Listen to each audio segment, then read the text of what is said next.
He's in the house. He's going to get some testing done the next couple of days. He's hoping to get back with the Rockies and finish out the 2015 season. So with September call-ups, a couple other guys added today. Brooks Brown and Justin Miller were both recalled from Albuquerque. That will be some help for the Rockies in their bullpen. And David Hale, he is available tomorrow, so he is in the house, and they hope to activate him tomorrow. So with the game coming up, it's time now for our Flatiron Subaru keys to the game. What do you guys got? Part of my keys is the reinforcements that you just got called up with Brooks Brown and Justin Miller. You have more guys now in the bullpen. You have 11 arms out there, so don't be afraid to use them. It's nice to have those guys out there with some fresh arms.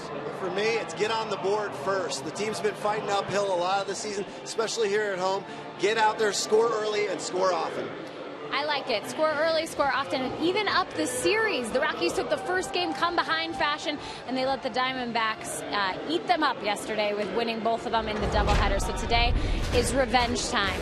Coming up next, we will turn things over to Drew and George. They'll get you set for John Gray, another start on the mound for the rookie. He's looking for his first win in a Rockies uniform.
September crisp is in the air. It's the Rockies and the Diamondbacks. It's actually rather hot here as the Rockies look to even up the series with the Diamondbacks before they head out of town. They will send John Gray to the mound, who's still looking for his first win in his young career. For more on that, let's head upstairs and check in with Drew Goodman and George Frazier. All right, Jenny, thank you very much. Yes, John Gray has the baseball again. It's a battle of a couple of Okies, two guys who are products of the University of Oklahoma. Chase Anderson going for Arizona tonight. John's got 5 starts under his belt. You remember your first 5 appearances. You weren't a starter starting pitcher, but you start to get a little more comfortable and hopefully a little more confident. Well, I think confidence is the key word. You feel like you start to belong a little bit more in the locker room. You're not here as the prize diamond of the rough to be here. It's a tough league to learn at. That's the one part about it. Your mistakes get really magnified here. I think John's pitched better than what the earned run average has shown. 21 innings, 20 strikeouts. He's walked 7. In the last start over Pittsburgh, it wasn't that he pitched poorly. I mean, he got some cheap hits off of him.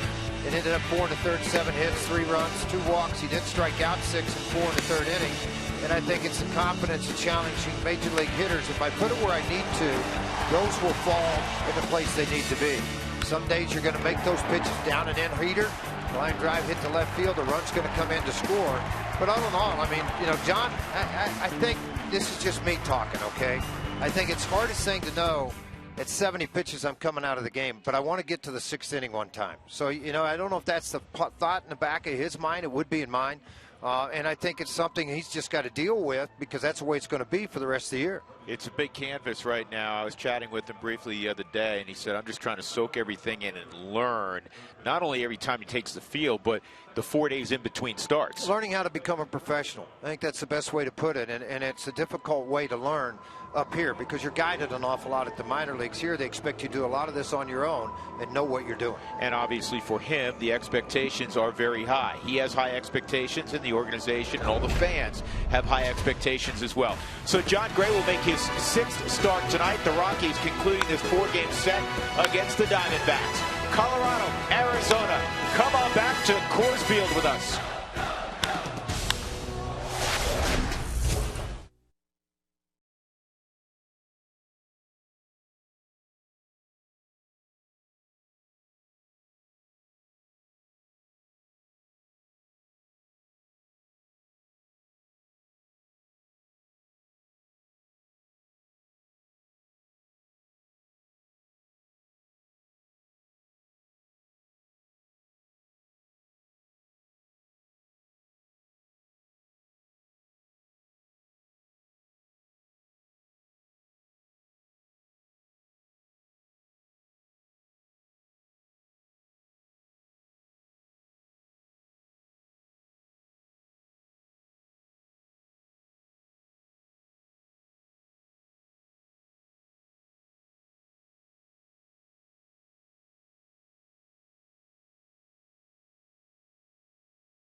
Welcome to a Wednesday night in lower downtown Denver. The Rockies and the Arizona Diamondbacks. Tough day for the Rockies yesterday. They played a twin bill against Arizona and got swept. They lost 5-3 and 6-4. 6-4 was the afternoon ball game. There's John Gray on the Coors Field mound. The Rockies won in come-from-behind style. Great ninth-inning rally with Ben Paulson providing the margin of difference. He played hero on Monday, so The Rockies win, they earn a split of this 4-game series before the Giants come in tomorrow. Ender Inciarte will lead things off. He's had a breakout year, hitting .301. He also can run a little bit with 14 steals. Here's Chip Hale's lineup presented by Southwest Airlines. Book your low fare now at southwest.com. Gosselin will bat second. A.J. Pollock. David Peralta will bat fourth. Castillo, Lamb, Brandon Drury, a rookie just called up a couple of days ago, and Chris Owings. And you're probably wondering, wait a second, where's Paul Goldschmidt? Paul Goldschmidt's wife, Amy, we told you on Monday, she was due any day, and she went into labor, and he is back where he belongs in the Phoenix area with his wife, Amy. We wish them all the best as they bring their first child into the world. So John Gray will make his 6th start, as we were discussing. 20 punch-outs, George, 7 walks. What are you looking for in particular tonight? Just pound the strike zone, work both sides of the plate with your fastball, trust it, let the slider come into play against this team. It's a very good fastball hitting team. Now the right-handers have hit a couple of home runs. The lefties he's been able to handle a little bit better, and I look forward to seeing what he can do against this Arizona Diamondback team, a team that has swung the bat well here in the first 3 games. Pretty good offensive team, even without Paul Goldschmidt in it. Obviously far better when he is in the lineup. Here's the defense tonight for the Rockies. Kyle Parker's getting the start in left. Blackman and Cargo with him. Nolan Arenado, Jose Reyes on the left side. DJ LeMahieu, Ben Paulson on the right side with Nick Hundley behind the plate. And you imagine at the end of the year there'll be a couple of more Gold Gloves coming the Rockies' way. Arenado and LeMahieu. I mean, Arenado's got to be a lock. I would think DJ has a great opportunity to win his 2nd. Who knows, out in right field, Cargo may win his 4th Gold Glove. He certainly played an outstanding right field.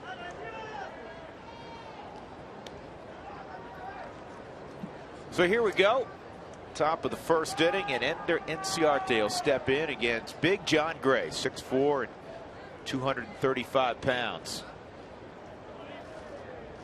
And the first pitch of the ball game veers inside, ball 1. May have actually caught part of that forward strike zone. 87 degrees our game time temperature. It is pretty warm out. And that fastball's high. 2-0. He'll throw the fastball 68% of the time and works just under 95 miles an hour. I see the slider coming into play. Change up about equal amount of usage, but it's the fastball that has to have command. Here's the 2-0. Inciarte takes the whole way, and that's in there for a strike. It kind of looked like the Little League jump around. Huh? Trying to get the youngster to throw ball 3. Didn't work. He sprays that fastball outside, and it's 3-1. I think even an amateur scout could see his front shoulder fly open on that, huh, George? Yeah, a little bit. Not staying on line with it. Trying to go get too much that you don't have to go get. That's outside. So 5-pitch walk. Now a couple of those pitches, again, forward strike zone. Some like it, some don't, but looked like they were perhaps strikes. Not called that by Mike Everett. Now looking for the fastball set in the middle of the plate and just ran off of the zone, and Nick tried to turn the glove in to get it close enough for me to call a strike. But I'm the home team announcer. So Gray will face Phil Gosselin. In game 1 yesterday, Gosselin hit a long home run, produced 4 RBIs. First time in his very brief major league career. He's had a 4 RBI game. They do have speed in the lineup. Inciarte 14 stolen bases. Pollock 33 stolen bases. They're second as a team to Billy Hamilton in stolen bases, and I say that in jest. The Cincinnati Reds are number 1, but Billy has like 97% of them.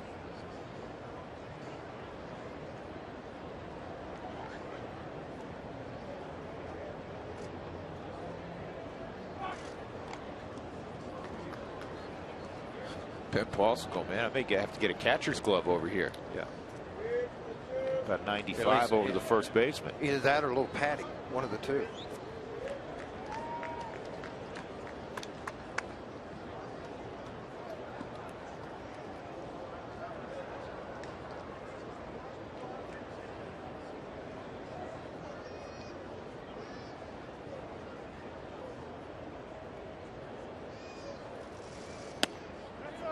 that's outside.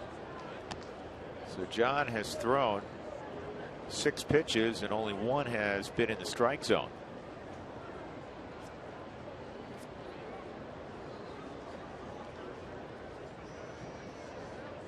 Nick Conley's doing the catching, and see where he sets up here. Yeah, trying to work the outer half of the plate. More so than that inner half. It seemed like that hurt the Rockies yesterday in the doubleheader. A lot of inside fastballs, and they turned on it.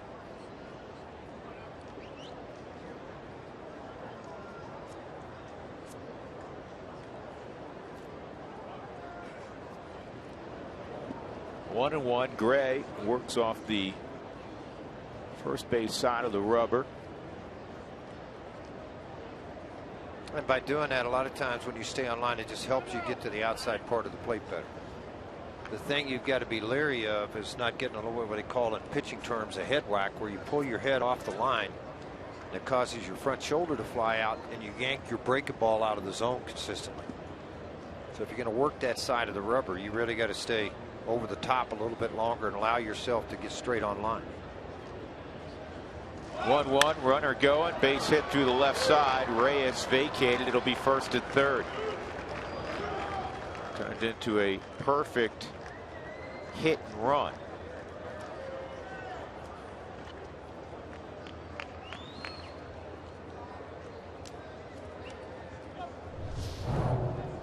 Yeah, it's exactly what you said, Drew. I mean, the pitch was pretty much thrown right where they wanted it, outer fourth of the plate. But with Reyes covering, it just opened up the left side, and the ball driven through the left side.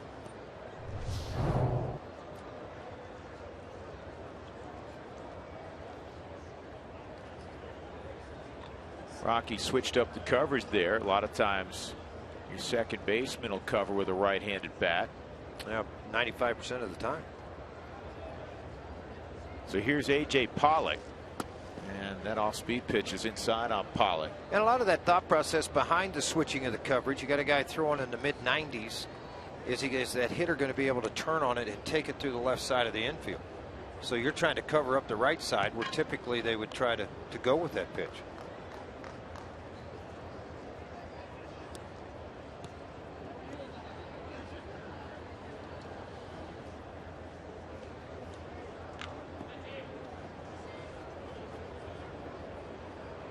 Pollock's hit a couple home runs in this series, 5 for 12. Here's the 1-0, and that's fouled off. Well, he's been dangerous this entire series, and now has tied for the National League lead in runs scored, second in hits behind D. Gordon. He's had a good series against the Colorado Rockies. Hit this home run into right center field off of Diaz yesterday to give the Arizona Diamondbacks the lead. He's got a chance here for an RBI on a 1-1 count. Nobody out, first and third. Now John's given up a couple runs in the first inning of late. It's the 1-1, and that's fouled off. Now see if he can hunt a punch out.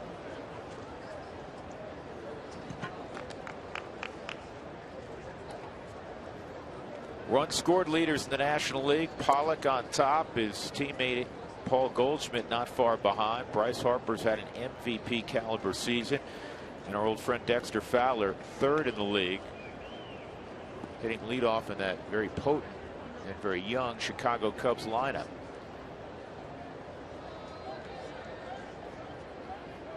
Cubs got beat earlier today 7-4.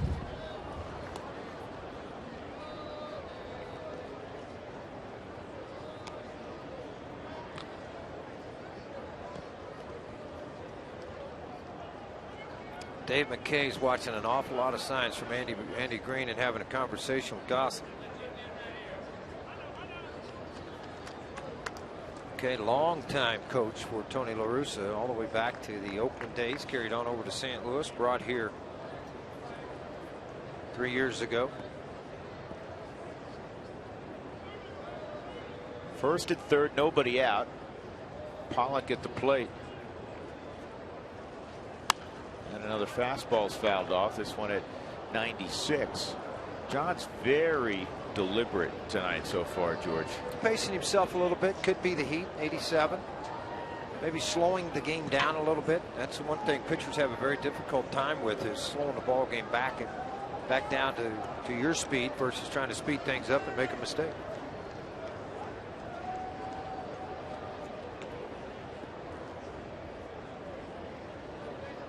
"13 pitches in the ball game, 7 strikes so far."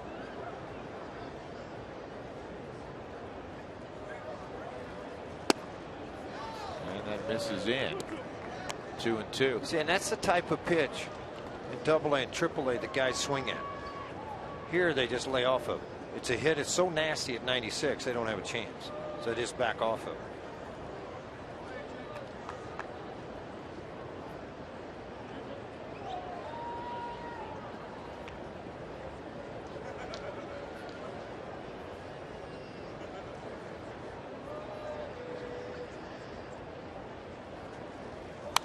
Two, and that's also fouled off. This one at 97. Next pitch will be number 8 of the at bat.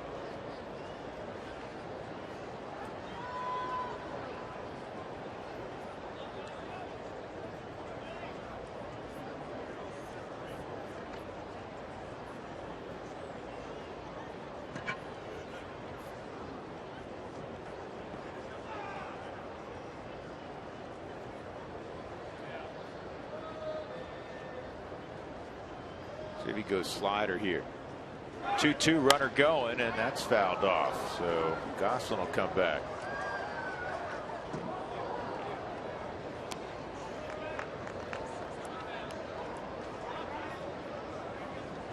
Rockies fans, join in on the conversation. We invite you every night. Send us your thoughts and photos. Use Twitter, Instagram, or Facebook, and also include the hashtag Toyota Talk.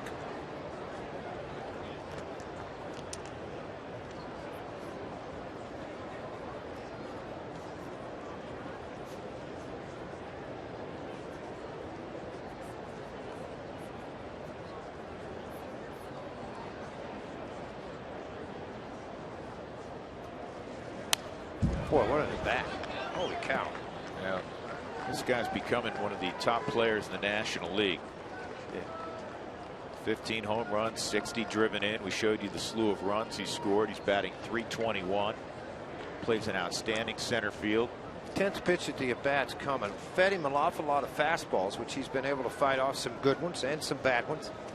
Taking a nasty one down and in at 96. And the count remains 2-2.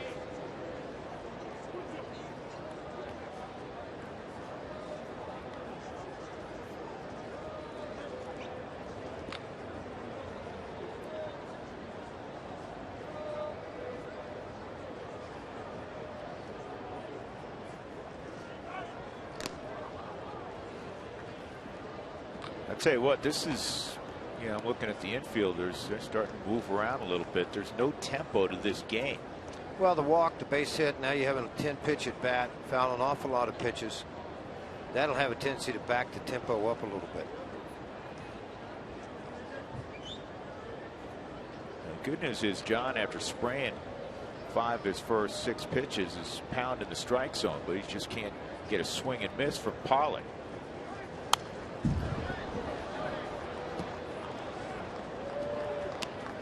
There are times where a hitter will feel like, all right, that's a good foul ball. And there are other times they'll say, how did I not put that in play with authority? It looked like it was a hanging slider, 88 miles an hour, pretty much right in his hitting zone.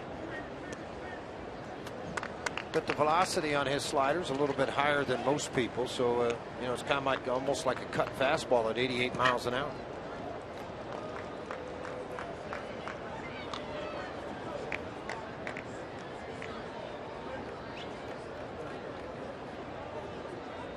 Two and two. Said that a few times in this AB. And that is off the end of the bat. It's going to be caught out there by Cargo, and Ciarte will tag, and he will score. Great catch by Gonzalez. It works as a sac fly. 1-0 Arizona. Pollock's 61st RBI. Well, what could have been a really ugly inning, too, because if that ball falls in, now you got first and second, nobody out. Now you got a runner at first and only 1 run in. But a great catch by Carlos Gonzalez. And he got to his feet in a hurry because he wanted to put the play at the plate, and it wasn't that far off.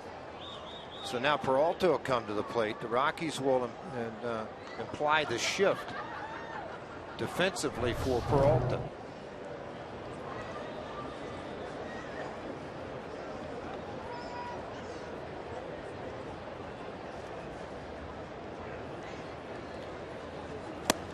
Swung on and missed by Peralta.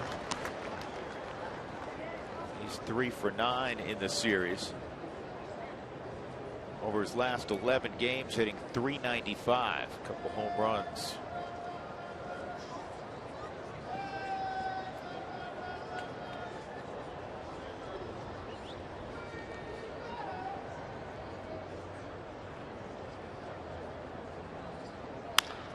And this is going to squeak through the shift. And Peralta's aboard. Stopping at second is Gosselin.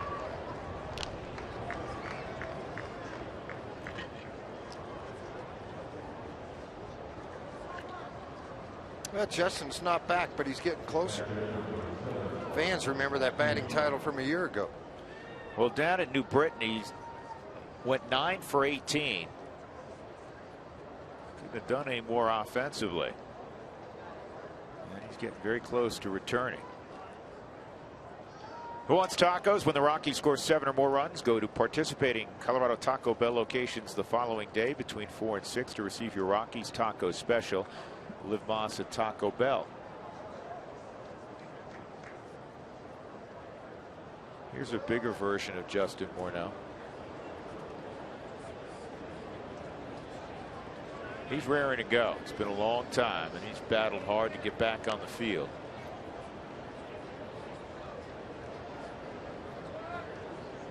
Two on for Wellington Castillo, the Arizona catcher.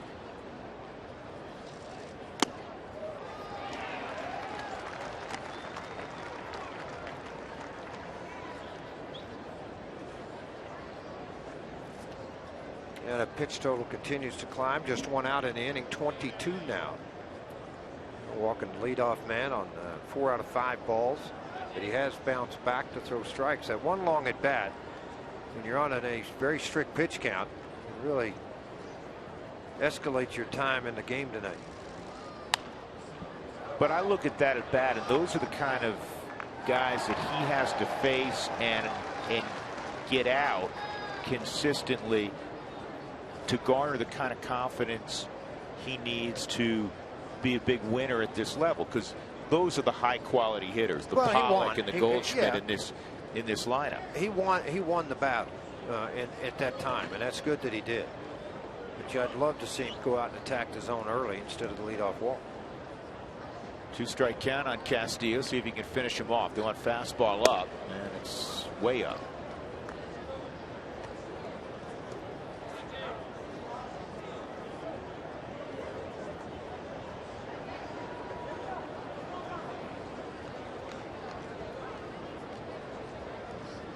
John Gray out of Chandler, Oklahoma.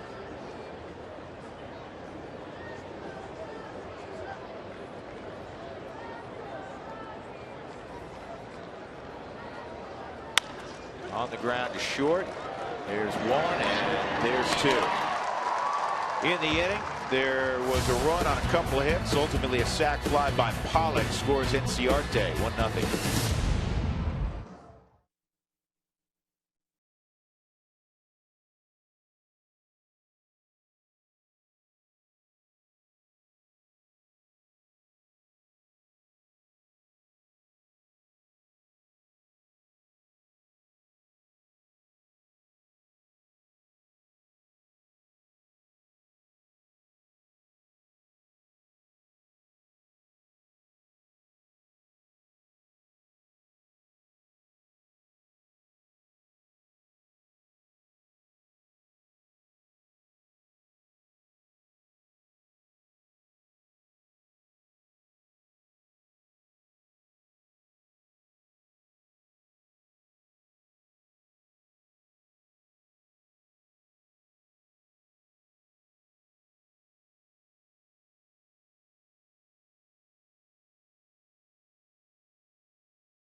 Arizona got just 1 run. That's an interesting way to come to the ballpark. Wear that mask.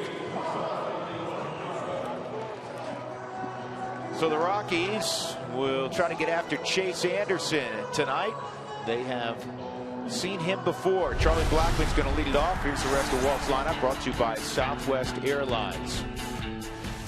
Jose Reyes will bat second, Cargo third, then Arenado had a big doubleheader yesterday. DJ LeMahieu fifth. Last 10 games for Ben Paulson, 7 RBIs. Nick Hundley will bat seventh, Kyle Parker, and then John Gray. Battle of former Sooners. Chase Anderson also went to the University of Oklahoma. They did not overlap. John finished in 2013. Anderson finished in 2009.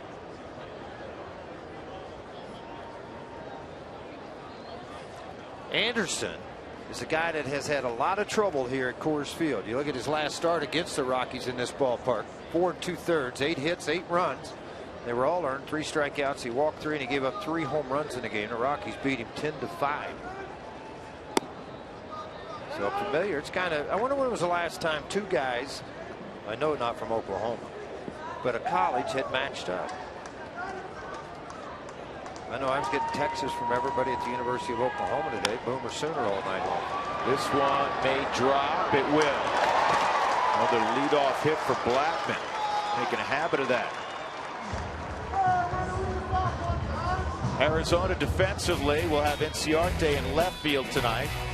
David Peralta being right. They flip-flopped in this series. A.J. Pollock naturally center field. He's played a Gold Glove caliber center as well. Brandon Drury's at third. Chris Owings at short. Phil Gosselin again at second. Jake Lambs plays third, and he'll take over at first tonight, again in the absence of Paul Goldschmidt. And behind the plate is Wellington Castillo. Charlie's got 36 stolen bases. He draws quick attention from Chase Anderson.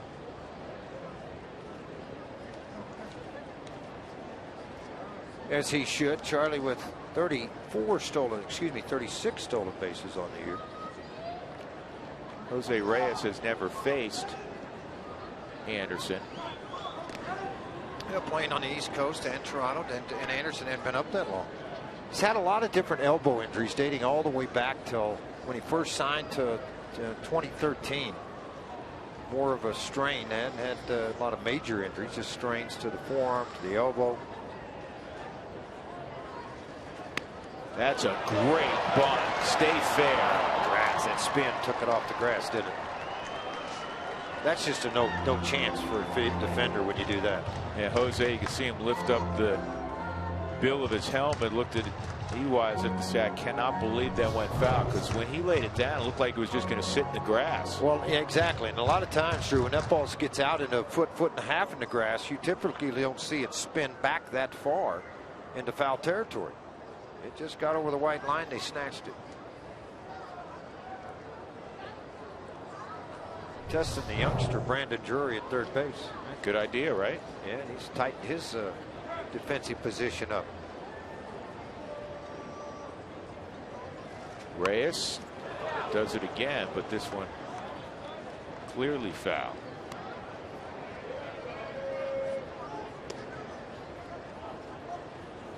You know, you bunted twice. It didn't work. Just hit one out. Do that. How many times have you seen that, though? We've seen it with Cargo. Try to lay a bunt down when they got the big shift on, then they pitch to him, he hits it over the wall. The only guy I've seen recent times bunt with 2 strikes, I would be shocked if Reyes did it, is D. Gordon. Well, that's a lot like Tavares, who used to play for the Rockies. He could bunt in any count, on any pitch. That's the strange thing about it. A lot of people say, well, curveball, slider's harder to bunt. The elevated fastball is what's really hard to bunt. And he's like, you want to chase? Let's chase. Wellington Castillo goes, I'll get it on out here. Come on, chase way out here. You're not going to chase over there. Most of his body was outside of the catcher's box. Rotating to that outside corner again.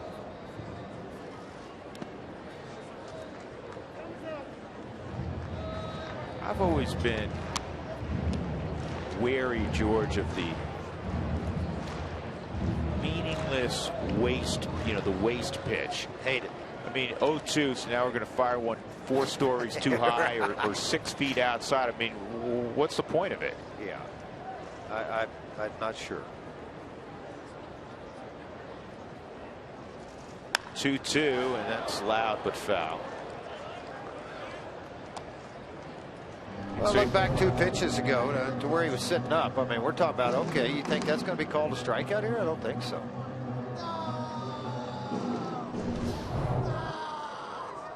Boy, I can't believe he didn't swing at that one 4.5 feet off the outside corner.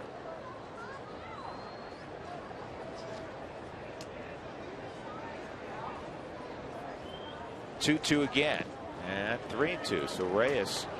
Do you remember Dennis Leonard, the right-hander, used to throw for the Kansas City Royals? Yeah. He used to throw 0-2, he get beat all the time. Just make a mistake.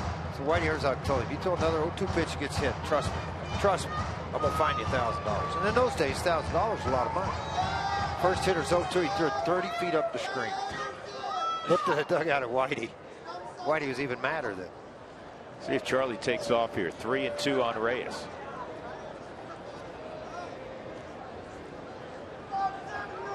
He's going, and it's fouled off.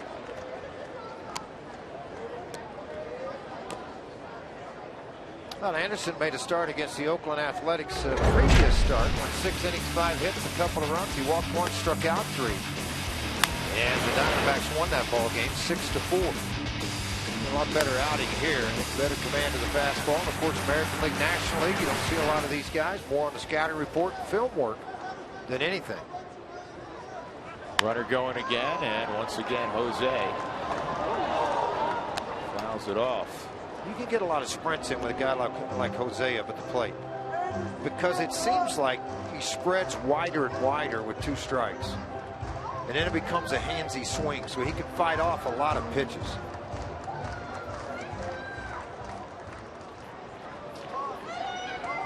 That lengthy at bat in the top of the first. Pollock and Gray. This is the 9th pitch here with Reyes, and this one is fouled off. Castillo may have a play, and then again he may not. Fortunately, he doesn't, so we'll have a 10th pitch. Blackman returns to first.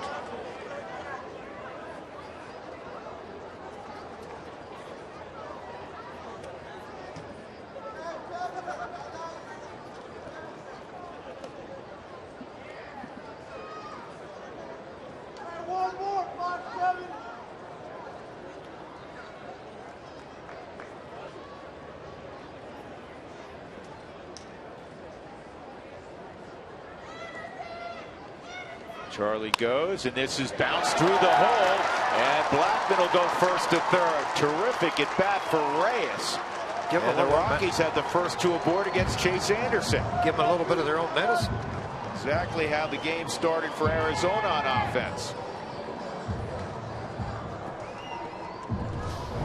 Yeah, Gosselin, you know, they're playing him and shading him to the left side. He gets an off-speed pitch to the inside. He just pulls it through the right side of the infield. That's a nice job of hitting. Drew mentioned it. It is a nice job of hitting. Now you got first and third. Chappelle can only shake his head a little bit. Well, Cargo now's got to flip the tables on Mr. Anderson. Cargo's 0 for 9 with 6 strikeouts. Lifetime against Chase Anderson. They also moved your second baseman over so far that on a ball, if it happened to get hit to the third baseman, Drury, your shortstop's going to have to make the play for you, as far as trying to turn a double play. Cargo takes a big rip, doesn't get any baseball. Cargo just 1 for 9 so far in the series. It was a pinch hit double in the afternoon affair yesterday, which drove in a run.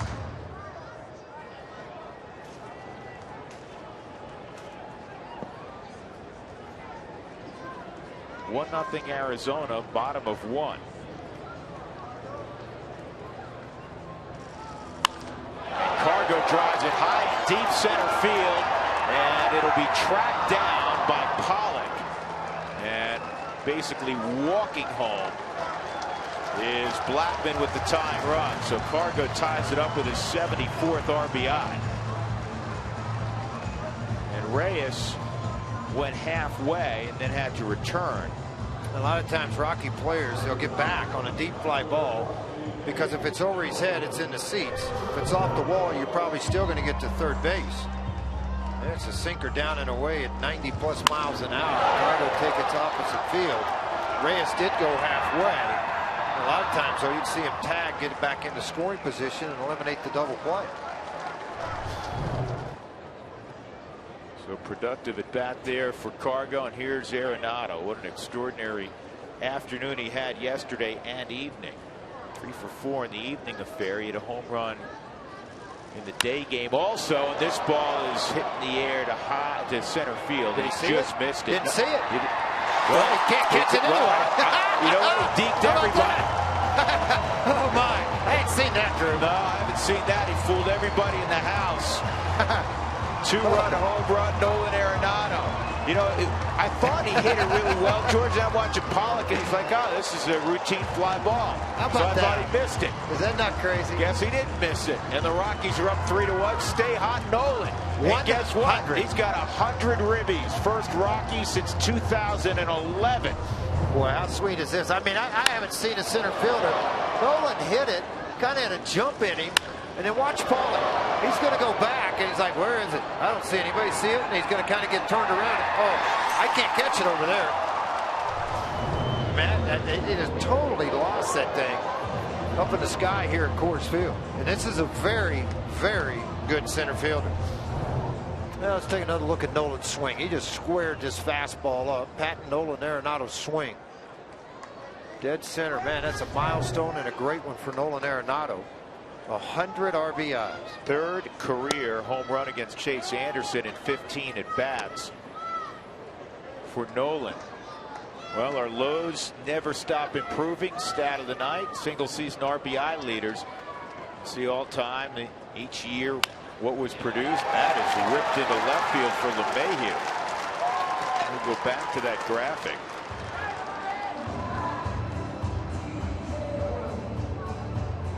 I got a question.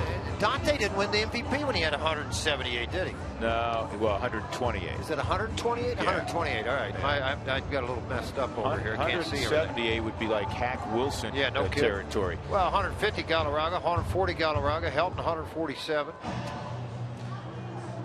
Nolan with 100 RBIs. So again, the last Rocky to produce 100 RBIs in a season was Tulowitzki in 2011. Troy had 105 that year with 30 home runs, 36 doubles, 2 triples. Do you know that in the last 3 years, 2012, 2013, 2014, the Rockies didn't even have a 90 RBI guy? Yeah, that's crazy. Well, Tulowitzki, who was one of your big RBI guys, was on the DL all 3 years for the majority of the year.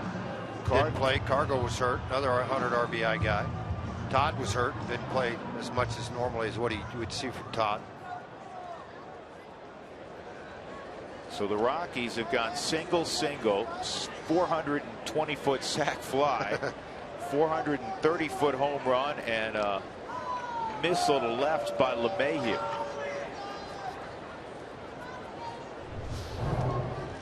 Here's another view of the home run. I've seen guys lose the ball up in the air like that, but I haven't seen, that kind of thing. In on Paulson's fist.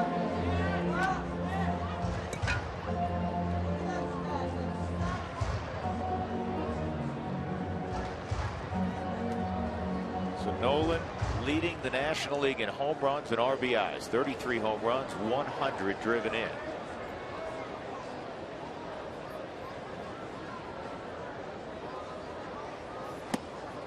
Sign on Paulson.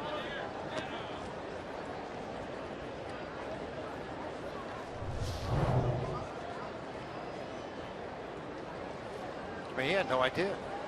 He's 25 feet away from him. He's looking at NCR. They say, I never saw it.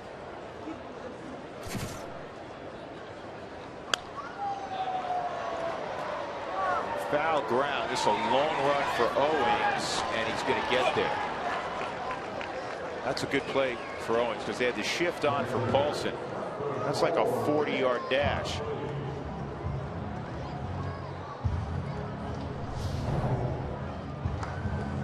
Man, that's a long one. You're right. I mean, he's playing all the way out behind second base and then makes that mad dash and waves off everybody. I'll get to it. That's the downside to the shift. You'll see some of those balls in foul territory you just don't get to. You got Nick Hundley up there. With 2 outs, maybe increases the chances. LeMahieu takes a shot at running here against Anderson. 20 bags for DJ this season. Second on the club to Blackman, who has 36. It's a big leg kick, but it's a quick leg kick, if that makes sense, with Anderson. Yeah, it's quick to the plate. I mean, it's a trigger to get his motion going into the plate. A lot of guys can be smooth, but can't figure out how to have a really quick arm with it. So, you know, holding a runner on like this a lot of times, if you're still 1-3 with that leg kick, then you're fine. 1-3-5, you give your catcher an opportunity. 2 strikes.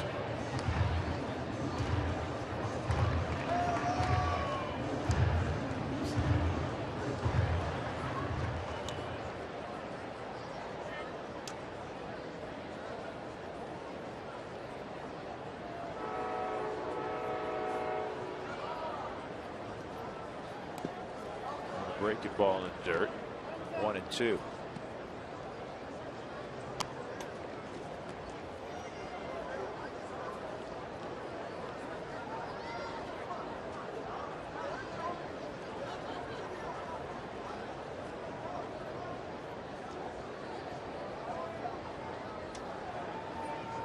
Rockies up 3-1. We're in the first inning.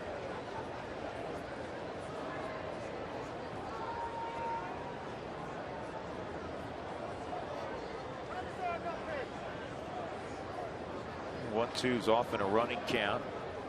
That's why Chase Anderson held the baseball.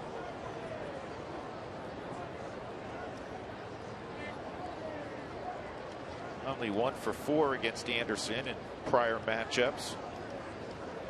Runner going, and the throw to second is not going to get DJ. 21st stolen base for LeMahieu. Wellington Castillo this year's now is 6 for 26. Would be base stealers. DJ on the other side is 21 out of 24. Very high percentage success rate. Good jump for him.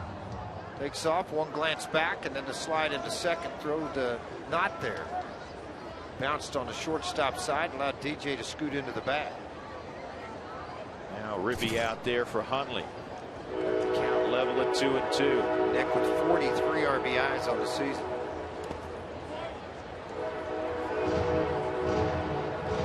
This is one long first inning. 40 minutes. We're still in the first. Good news is the Rockies, after standing out on defense for quite a while, have responded offensively. They have a 3-1 lead.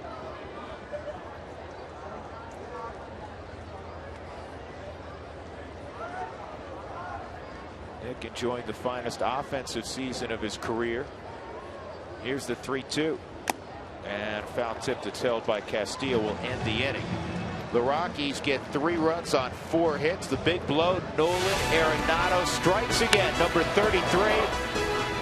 His 99th and 100th RBIs of the season.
By your hometown Toyota stores, let's go places. And by Southwest Airlines, book your load fare now at southwest.com.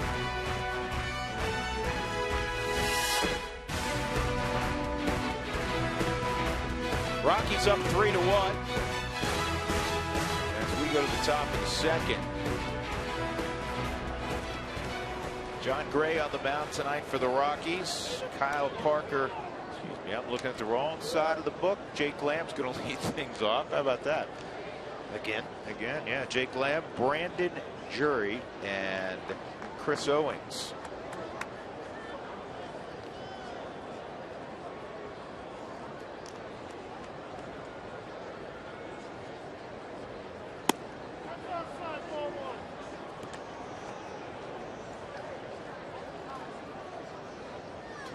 Pitch first inning for Gray. Rockies put a shift on for Lamb.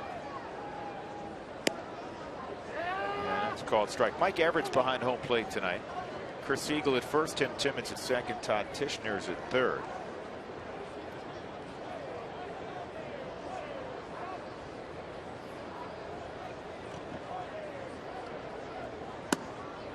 And another strike.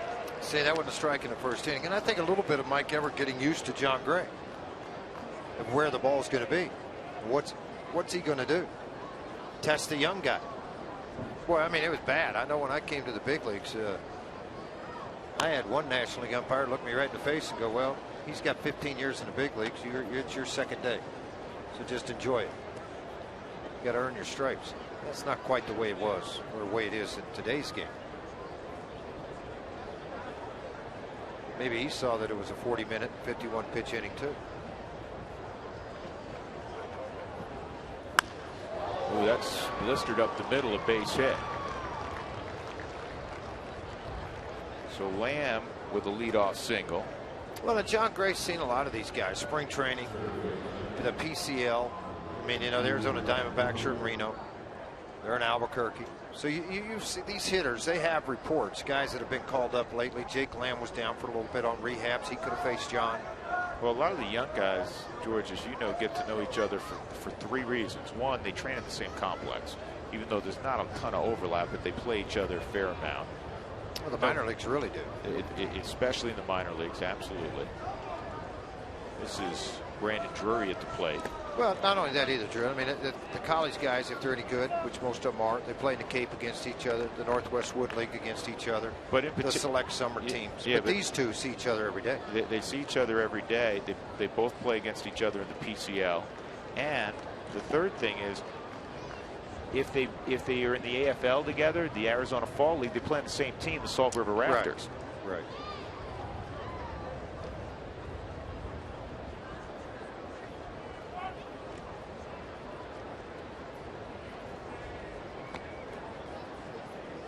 Well, the one thing you don't want to do here is your team, you gave up one on 3 hits. Your team just put a 3 spot on the board. You'd like to get through this inning unscathed. Well, again, when you have a lengthy inning, as John did, naturally you want to put a couple of short ones together. 2-0.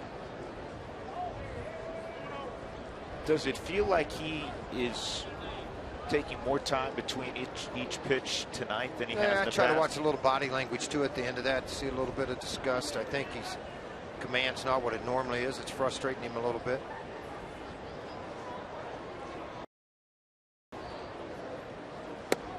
Huntley wanted it in way. Yeah, and one of the big things, you know, they talk about, emotions don't bother me on the mound. I could care less. But you can't let those emotions take you away from what you're doing.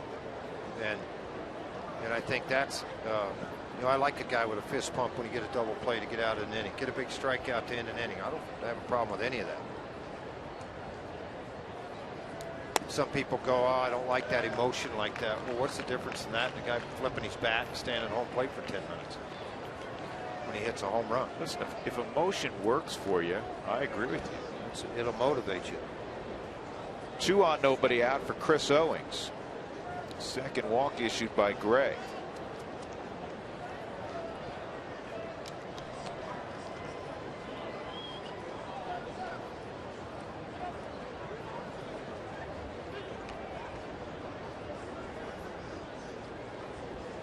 Oakland's hitting 8th in Arizona's lineup tonight.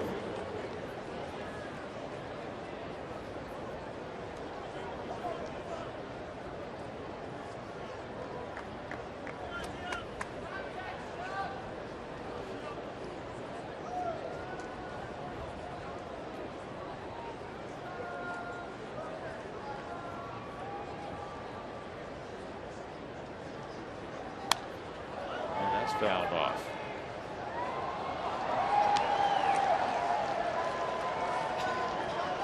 With every challenge call, the Subaru eyesight review will determine the outcome. Love, it's what makes a Subaru a Subaru.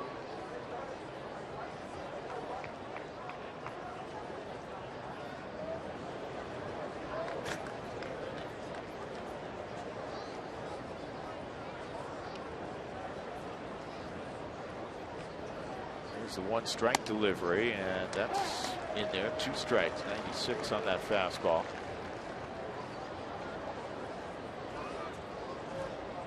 They've heard Mark Wiley, his pitching coordinator, during the pregame show.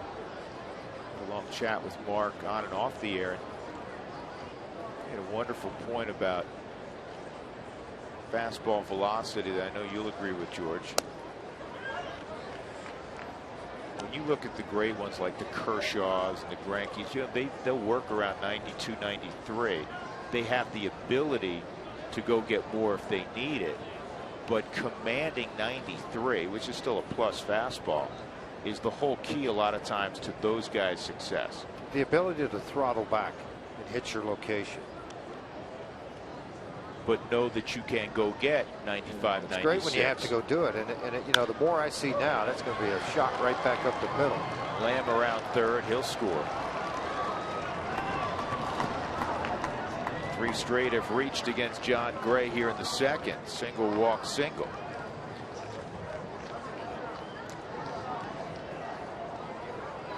.37 RBIs now for Chris Owens.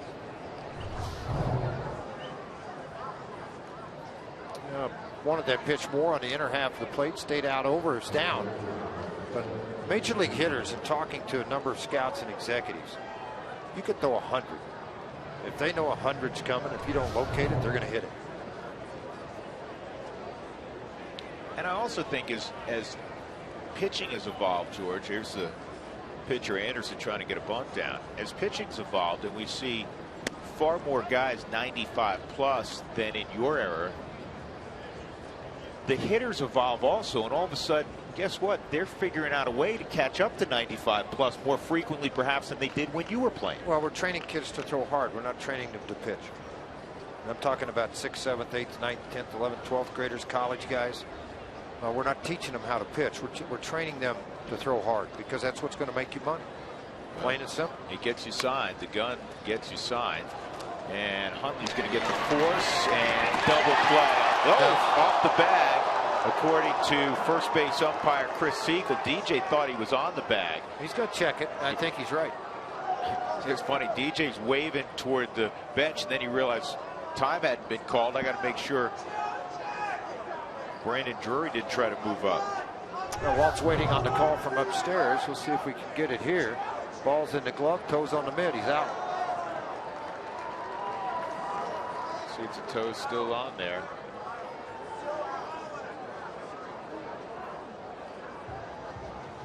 They're going to take a look at it. Can we back that up, guys? I think the right. I think that angle's hard to tell. I think the previous angle.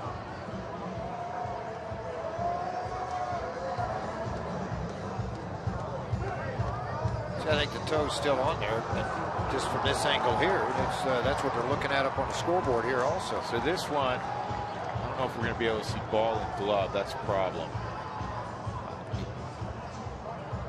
Wait, here's another thing. Hold on. Let's watch the glove. Did the glove hit his hand, George, with the ball in it? Where he's out on the tag anyhow? Watch the right edge of your screen. Watch his hand and the glove bends. He's out on the tag. The heck with the toe. He's out on the tag. And an umpire's focusing on the bag and watching the throw come at the same time. He may be out both ways. Yeah, he's out. This shouldn't take very long. I would hope it wouldn't anyway. You know, I didn't see that at first. Our producer Mike Fox did. Now you hope the crew in New York, they're going to be watching the toe. I hope somebody notices. Wait a second. Look at the glove. Well, he's out. He's out. So whichever way they determined, whether it was foot or glove on hand, it's a double play. 2-5-4. Second double play turned by the Rockies. I like the fact, too, there's that tag Mike talked about. Our producer, Mike Fox, caught it. That ball carried right into his hand before the hand ever got to the bag.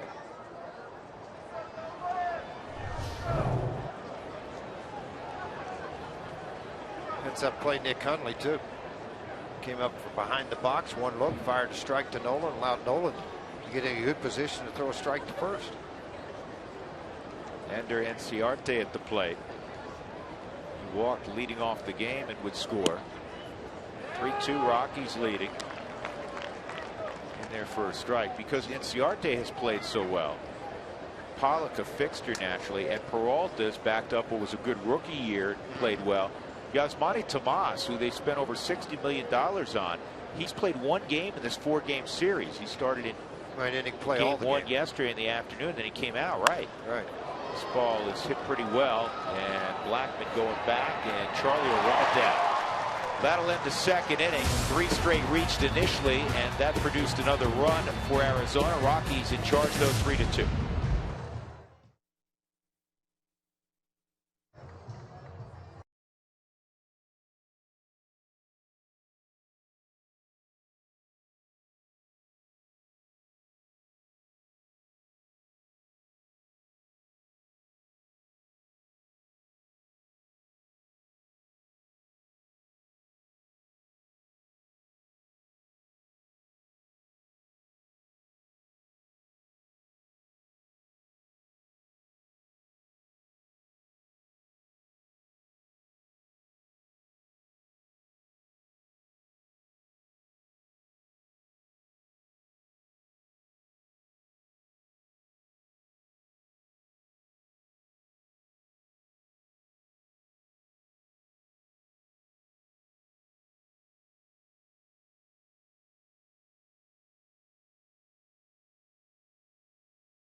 For the second inning, Kyle Parker, John Gray, Charlie Blackman. We'd like to welcome all of our viewers from West Basin, Wyoming. Thanks for watching the Rockies on Root Sports. Be sure to tell us where you're watching from on Twitter at RootSports_RM. Use the hashtag #WhereWeRoot. West Basin, Wyoming. First pitch in there for a strike on Kyle Parker. Well, last night looked like it was going to be a ping pong match early too. Ended up being a really close ball game till late. Yeah, it was 3-1 yesterday, fairly early in the ball game.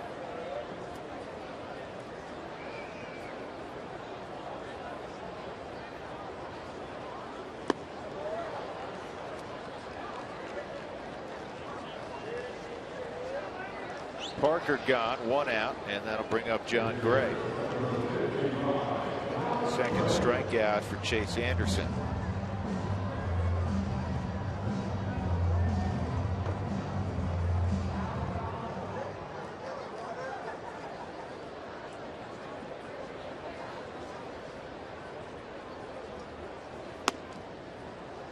Strike 1 on Gray.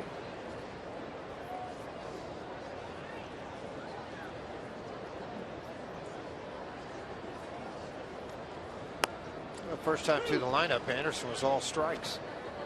9 of 9 first pitch strikes. Didn't get him a lot of ways. 4 hits, 3 runs by the Rockies.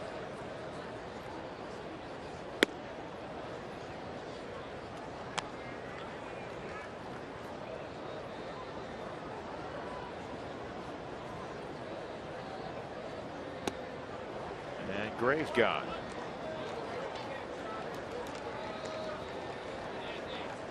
Three straight strikeouts for Anderson.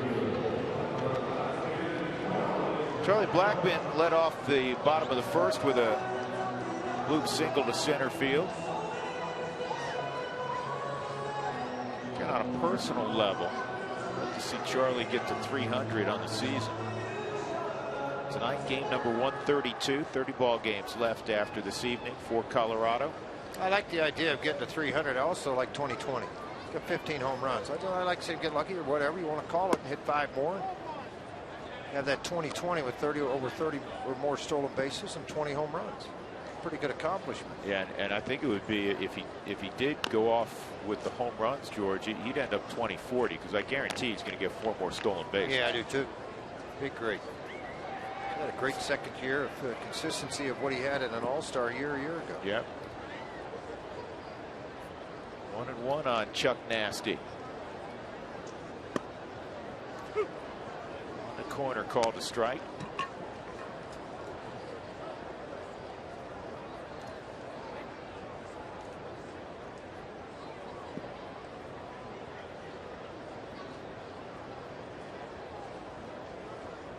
And that's going to be another base hit. That'll help the average.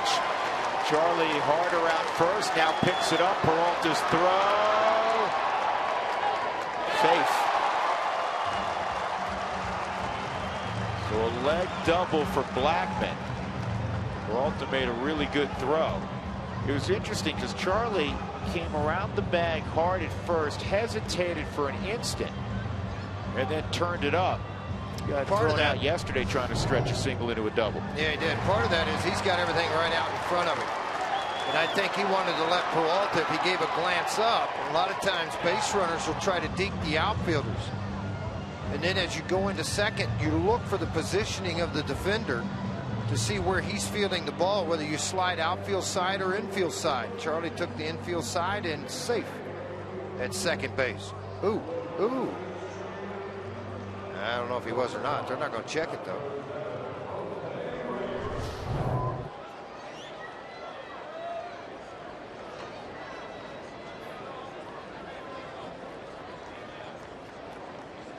So here's Reyes. They're not going to look at it.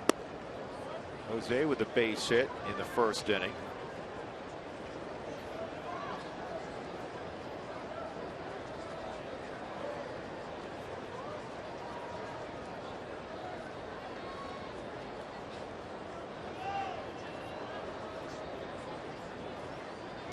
And it's swung on and foul tipped 1-1. So let's look again at the conclusion of this slide. See, now the lead foot's going to hit the bag. Tags applied. See, is that knee on the ground? Is the knee on the ground touching the bag? Yeah, he's out. And oh, you yeah, know what? They didn't contest it. Yeah, Chip Hale's group missed that. This has popped up. It's not going to hurt him though.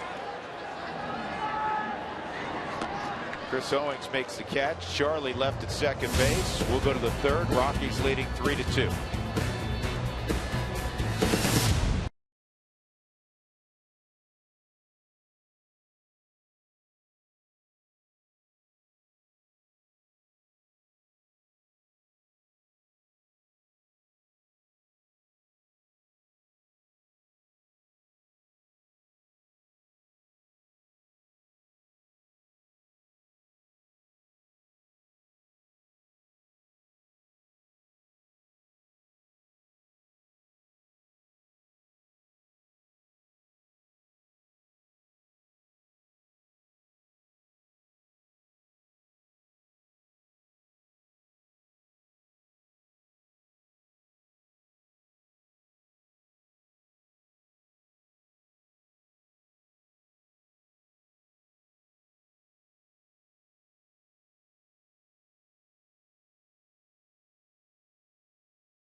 run in the first inning.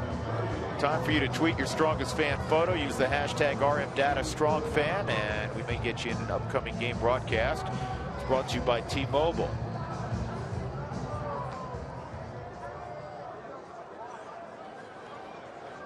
Phil Gosselin, A.J. Pollock, David Peralta against John Gray in the third. John looking for a quick and efficient inning. He has not had one of those yet. He gave up a run in the first. He gave up a run in the second. John's allowed 4 hits and he's walked a couple. He has benefited from a couple of double plays turned behind him. A conventional 6-4-3 to end the first, and then a 2-5-4 on a bunt by the pitcher Chase Anderson that Nick Hundley pounced on, fired to Arenado, who then fired across to DJ LeMahieu. Gosselin singled in the first inning.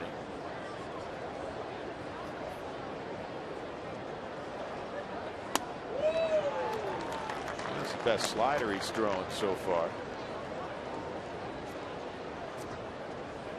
No, the nights here, the sunsets are absolutely wonderful.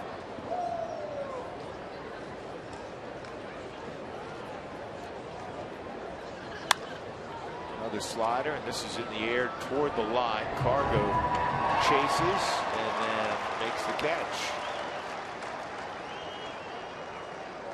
The more I think about it, George, and again, we see Carlos play every day.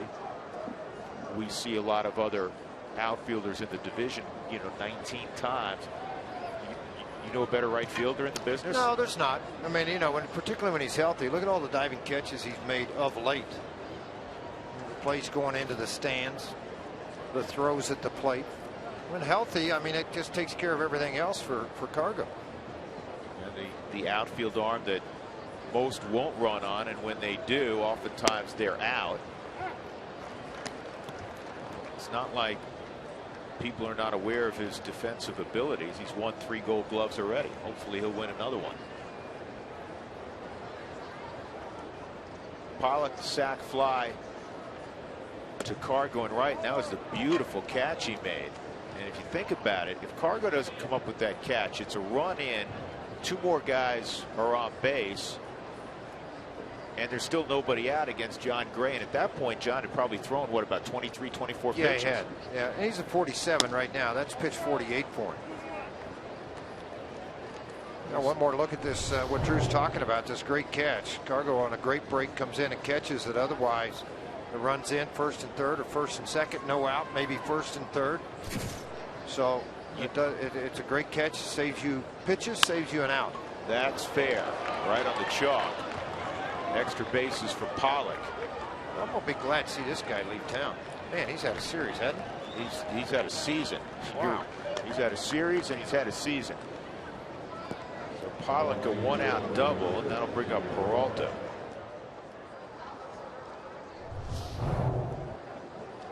Yeah, fastball in. He's very good at turning around on the heater. Nolan well off of the line, as he should be. This ball just fair inside the third base line.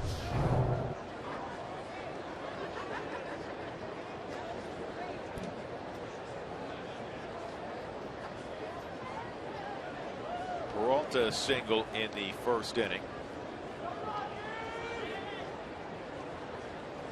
So got to be wary of Pollock taking off with 1 out. A little less likely with a left-handed hitter, but you never know. Pollock's a very good base runner. He's got 33 stolen bases. Well, that's where a lot of times they pick on a young pitcher. They don't give the look back. They don't vary. They just go.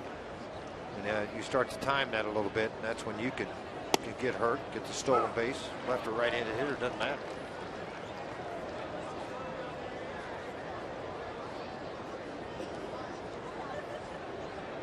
Mets leading the Phillies 8-4. Washington 2-1 over St. Louis. I think that's Scherzer tonight, George. They need Scherzer to get back to being Max Scherzer. Well, Washington's going to make any kind of run. 2 runs in 8 innings. I'll take it. Yes, but what really's hurt them, quite honestly, is their offense has been horrendous, and that's what's hurt them more than anything. He had a couple of scuffles there, but the offense just has not hit the baseball.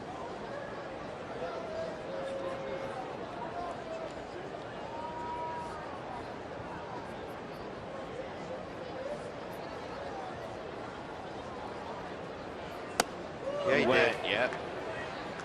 You know, when Denard's man went down for them in center field, they were like 15 games above 500. Since then, they've been like 15 below without him leading off and playing center field.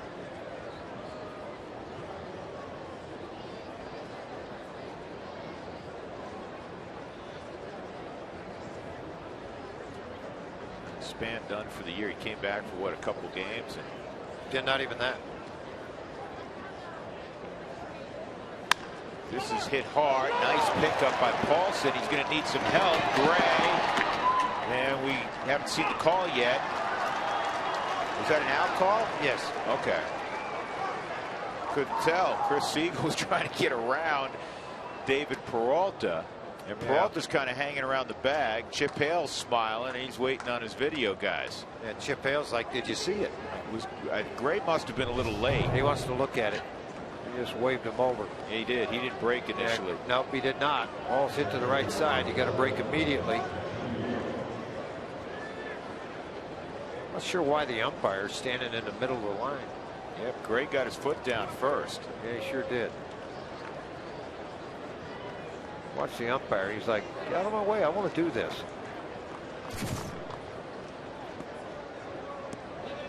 Two outs. Pollock at third. And Wellington Castillo, who grounded him a 6-4-3, is at the plate.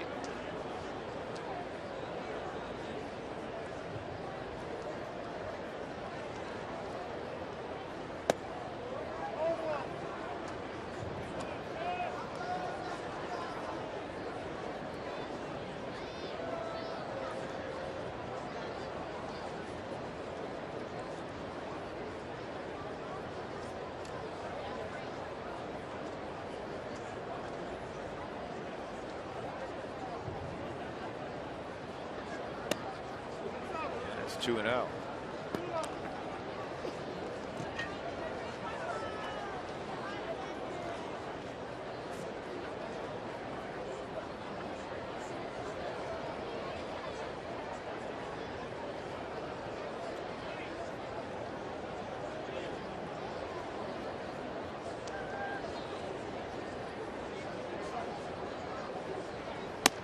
Swung on it. It's 2-1. Give you an idea just how good A.J. Pollock is. In WAR, wins above replacement. An average player comes up if a starter gets hurt. A.J. Pollock is better than 6 games, according to the metrics, above that kind of AAA player. It is 7th best in Major League Baseball of position players. See, and that to me, the second statement of the WAR you're talking about is bigger to me than your first statement. He should be better than the AAA player because he's a big league baseball player. Yeah. But to say 3rd or 4th in baseball, that's huge. 6th in baseball. Seventh among position players. That's big. Yeah. To me, that's big. And Goldschmidt is 4th among position players behind Harper, Donaldson, and Trout. That's a strike. So you got 2 in the top 7 if you're Arizona. Gives you some building blocks, doesn't it? Yes, it does. Kind of like the Rockies with Arenado and Gonzalez. And you can slash a DJ and Blackman right behind him. Yep. Good point. And then you bring Corey Dickerson back. You know, Ben Paulson. There's some guys had some good years this year. Paulson wasn't even here all year. 3-2 on Castillo. Make a pitch here. That's line toward Cargo. He's got a retreat, and he'll make the catch. Got that pitch nice, low and away. Good job by John Gray. No harm done. 3-2 Colorado.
Rockies leading 3-2 as they come up in the bottom of the third inning. The NL West standings are brought to you by DirecTV.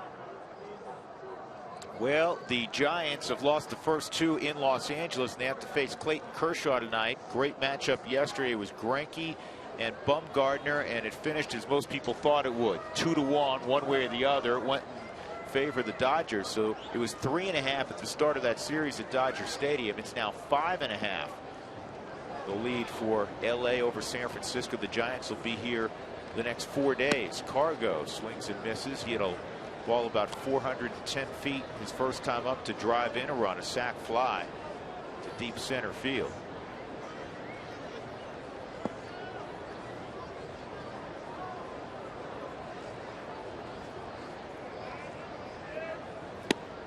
And Cargo, that must be the pitch he struggled with against Anderson. 0 for 9 career-wise against Anderson, and he chases two changeups way off the plate. Almost like wiffle ball changeups, you know, in the backyard when you play baseball, that wiffle ball, and you can make it move those last 3 or 4 feet. That's what that changeup looked like. Did it again. Yep, this one's popped up. Tell you what, Jake Lamb. You noticed that too? Yeah, that was not smooth, but he makes the catch, 1 out. Well, when they get hit this high and they get up around the light towers, go into the darkness, back to the lights, and you're trying to catch the baseball, they got down on top of it pretty quick. Most guys catch that up. See, it came down all the way, bopped him in the middle of the cap. So here's Arenado. Boy, is he ever on fire. Home run in each of the last 3 ball games. And this home run in dead center field fooled everybody, including A.J. Pollock, whose job was to try to catch it. Little did A.J. know he had no chance to catch it. Wandering around out in the outfield, circling it up, and the ball ended up out of the park. He'll get him on a ground ball sinker away for an out. Boy, this looks an awful lot like last night's ball game, doesn't it? 2 clubs scored early, and then a lot of ground ball outs. Pitchers started making pitches.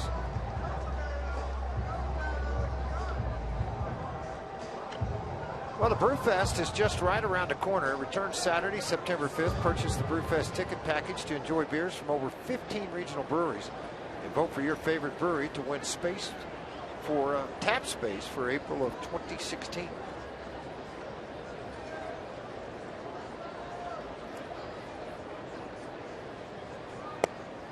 LeMahieu takes a strike. DJ a sharp single left his first time up. Hit a 462-foot home run yesterday, the longest of his career, by 42 feet.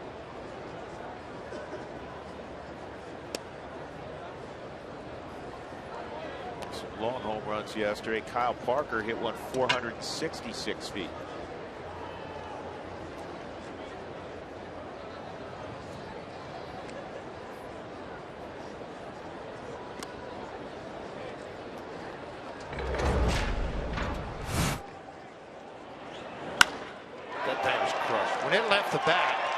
You know it's hit hard. That's the deepest part of the ballpark. That was on the second row from the top.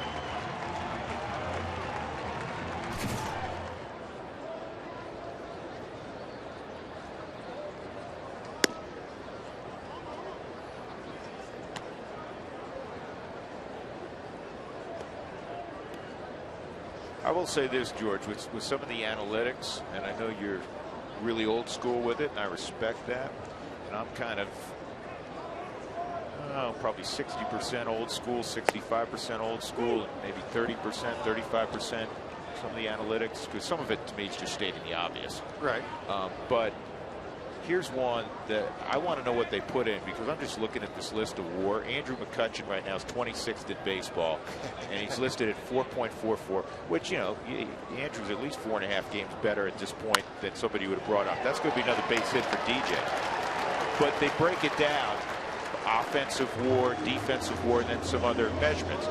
They have Andrew McCutchen as slightly below average or negative defensively.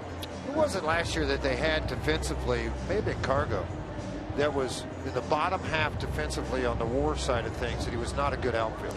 Well, and I was like, are you serious? It was his last fully healthy year, Georgie. He was a Gold Glove winner. We watch every game he's playing left field. It was Cargo. I think it was 3 years ago. And they had him, it was UZR, ultimate zone rating, had him as a negative. I said, are you kidding me? Well, that's where again, you lose. I lost all respect for it right there. Yeah. I just say, okay, I'm out. And here are his peers in baseball giving him a Gold Glove. Yet a guy that is filling out the computer says he's a below average left fielder.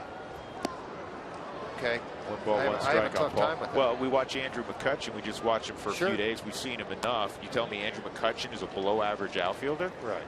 Come on. So we'll put that to rest. Yeah. I like the CHP. I've said it all along. Can he play or can he pitch? It's the best category you can come up with. We're getting ready to have on one of the Rockies' top scouts, John Lukens from Southern California. We'll ask him how much the analytics play into watching a high school play. Probably a little more difficult to come up with all the analytics for a high school kid. I don't know if they're charting every but they're doing play. it. I mean, I've seen a lot of clubs that are doing it now. 2 outs. DJ at first. Paulson with a 1-2 count. He's in the dirt. Play completed at first. We've played 3 innings. The Rockies ahead of the Diamondbacks 3-2.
Leading the Diamondbacks 3-2 as we go to the top of the 4th inning. Drew Goodman, George Frazier upstairs, and as Jake Lamb gets ready to hit against John Gray, we're joined by longtime Southern California scout John Lukens of the Rockies, 9th year with the club. John, how you doing? Doing well. Just a nice time of year because all the scouts get together and you get to chat. And it's not on a phone and compare notes.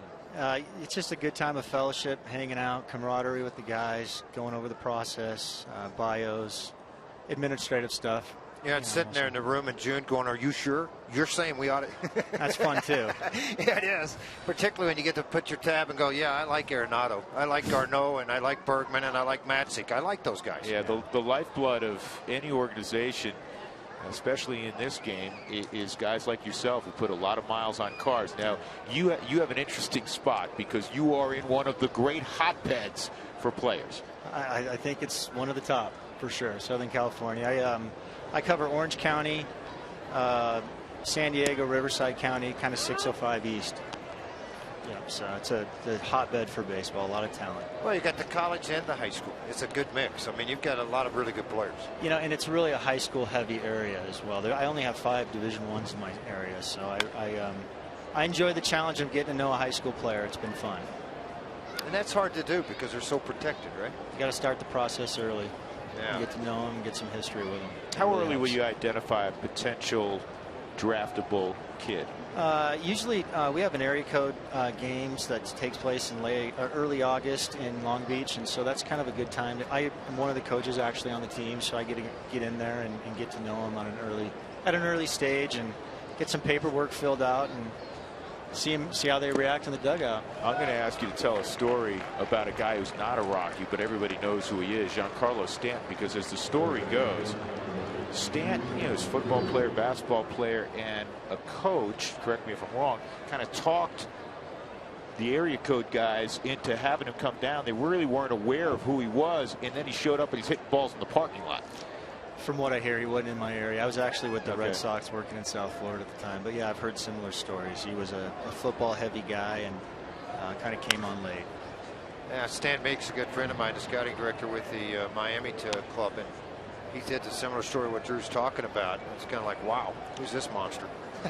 He's been an incredible story. Yeah. Is there one of those guys that you kind of put your finger on it, but he didn't get drafted, he didn't make it, and then all of a sudden he shows up in the big leagues? You just couldn't convince either Boston or whoever that, I really think this guy's going to be a guy.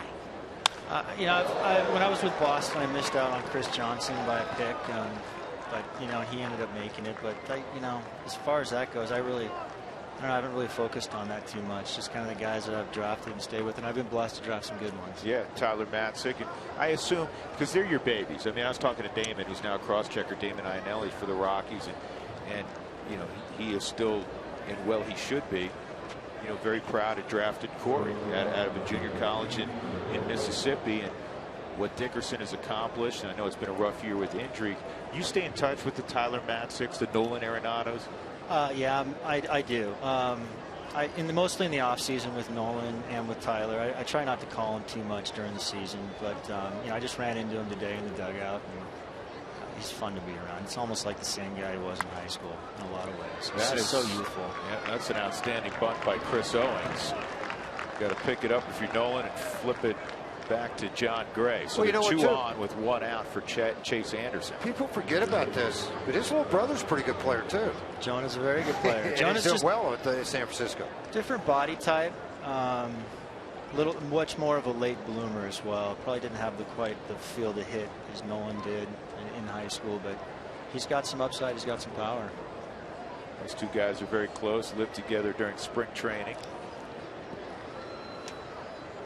Yeah, they talk every day on the phone. It's a close family. It's a very close family. I know my son Parker played with him when they were in the Cal League, and the Arenado family, good bunt, sacrifice. They put on a big feast. I'm sure you've been to the house for food. And he said it was great. They had the entire team over on an off day. He said we ate for hours and it was great. Their big thing is they like to roast a pig, and it takes. Who doesn't like to do that? It's a big Cuban family. That sounds like a. So we do that in Oklahoma. We dig a pit. Yeah, they do. They dig a pit. You said a lot of us rednecks know how to cook. Is that what you said? Didn't say that. I'm teasing you.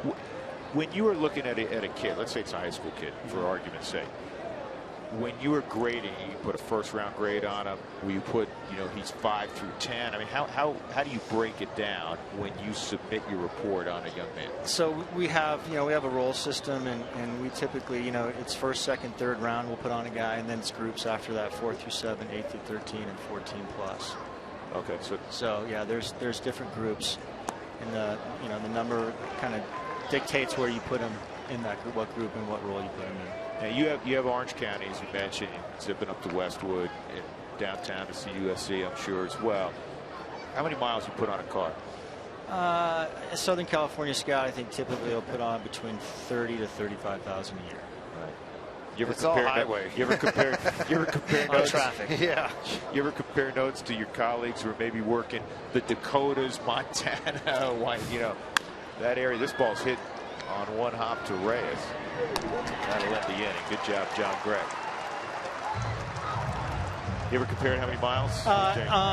No, not really. I mean, I don't really, most of the guys that I communicate with in the spring season would be like colleagues within my area. Right. It's not miles in California, it's hours stuck in traffic. That's the other point.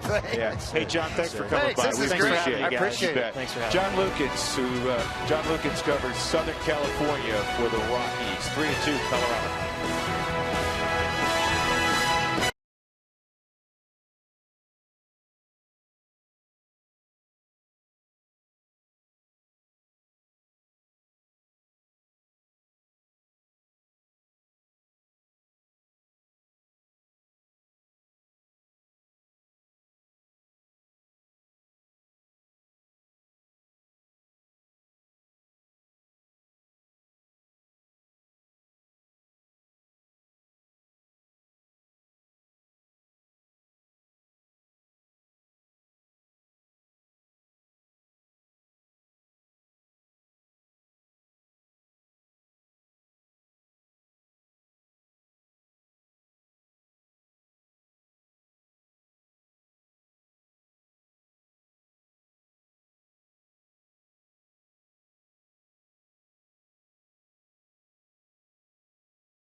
The Rockies remain in front by a run 3-2. Bottom third of Colorado's order against Chase Anderson in the fourth. Nick Hundley, Kyle Parker, John Gray.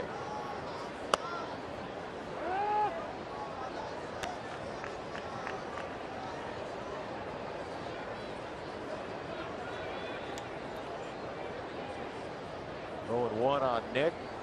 Hundley struck out swinging his first time, and he's going to follow that up with a base hit to right center field.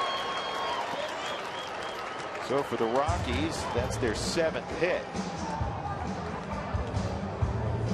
College football will kick off this Saturday right here on Root Sports, 10 o'clock. It'll be South Dakota State, the Kansas Jayhawks. Then at 1:30, you get an opportunity to watch the Air Force Falcons as they take on Oregon State. College football, looking forward to it. It's Saturday right here on Root Sports. We'll talk to Walt Weiss after this half inning from the Rockies dugout. Kyle Parker right now at the plate. He struck out swinging also in his first appearance against Chase Anderson. Outside ball one. Thanks again to John Lukens. Always interesting talking to scouts. They are truly the lifeblood of an organization. There's the ways you acquire young talent through the North American draft, and the scouts are going from ball game to ball game all over the place. And then as this ball's popped up, you have your signings in Latin America.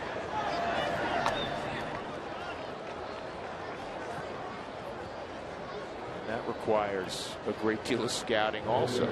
Well, it's a lot of different coverage because a lot more secretive stuff going on down there, and you got to dig around a little bit more for the workouts and go in and see it, advise, and hope you get things that turn out. But the biggest difference is, in a high school kid, you're dealing with an 18, 19-year-old kid. There you're dealing with a 15, 16-year-old kid. You can't sign until they're 16, but you're watching when they're 15. A lot of maturity left in those next 3 years. John Gray will try to get a bunt down.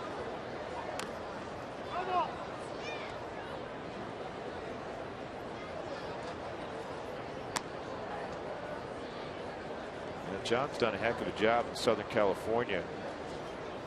Ryan McMahon's another one he signed. Ryan's had a huge year offensively in Modesto. Well, another player he signed now with the White Sox, Peter Tago, was a very high draft pick, and he's had a great year.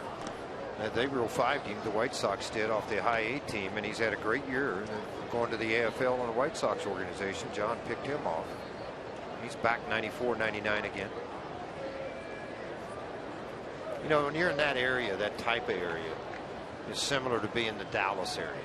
You know, it's similar to being in some of the hotter, you know, the southeastern states, Georgia. You get down there. I mean, Oklahoma's had a high number of major league pitchers and players come out of there. So, you know, John Gray's one of them. I mean, there's many. Chase Anderson's another. I mean, there's a lot of guys that you find that come out of these schools and play in the Midwest.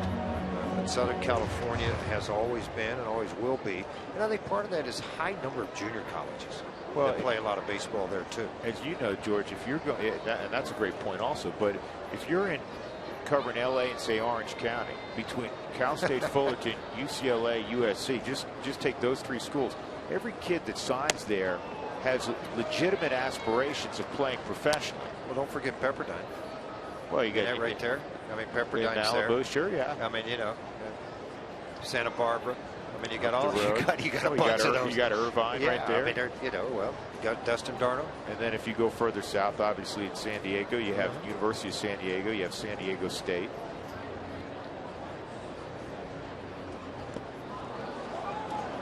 Now, John Gray can't run there, so he's out. 2 gone. And that'll bring up Blackman, who's 2 for 2, a single and a double. Hey, the barbecue, the godfather of barbecue.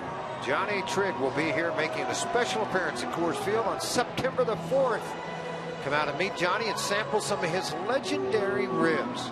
I think we should have him on as a guest here in the booth, Drew. 303 Rockies or Rockies.com/barbecue. As long as he brings his ribs, he's I welcome. knew you were going to say that. Yeah.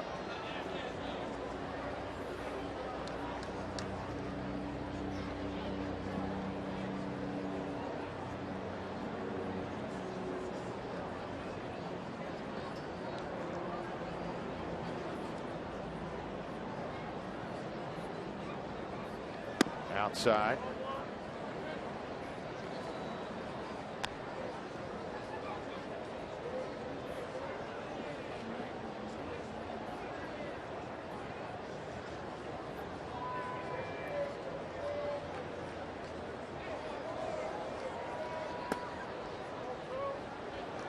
That's low, 2-0.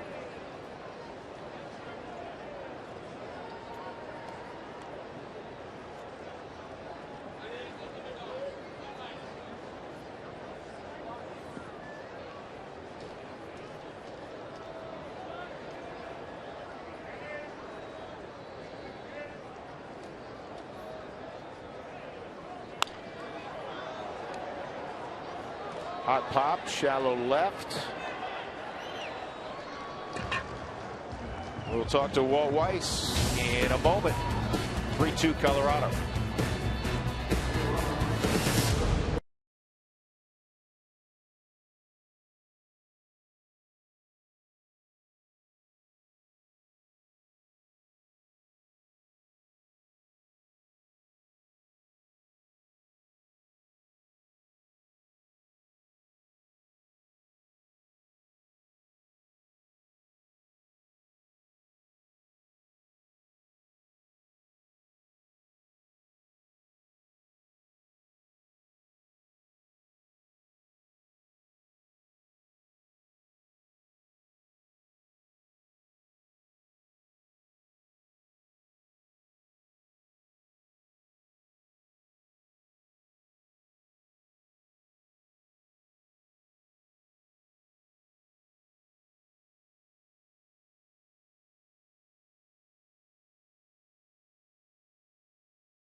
Pretty hot. He's swinging the bat well. You ought to keep him in the lineup. Yeah, it's good advice. Thanks, Drew. He's well, special, John, isn't he? Yeah. Yeah, he is. He's doing it. He's been doing it all year on both sides. I mean, he's pretty special. John Gray, I thought we were going to get in a ping pong match the way this thing started, but he's settled in a little bit. Yeah, it's good to see him settle in. You know, got extended there in the first inning. Pitched with some traffic, but he settled in nicely. Cargo hit that ball. It was situational at bat after Arizona, the lengthy first inning. That was a pretty big plate appearance, wasn't it? Yeah, it was. I thought I was going to get over the center fielder's head, but Pollock, he runs everything down. But, yeah, it was a great at bat, attacking the big part of the field right there. And very quickly, you mentioned A.J. Pollock. Is he one of the underrated players in the game right now for you? No question. We get to see him a lot, and he's been real good against us. He was an all-star this year for good reason. Absolutely. Hey, Walt, good luck the rest of the way. We appreciate it. Thanks, guys. All right, that's Walt down in the dugout.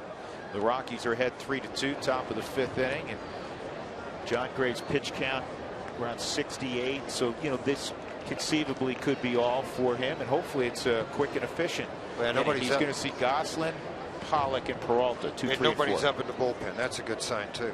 So, you know, let him go a little bit, see what happens here. 9 pitches in that 4th inning. They were all strikes. Repeat that here in the 5th.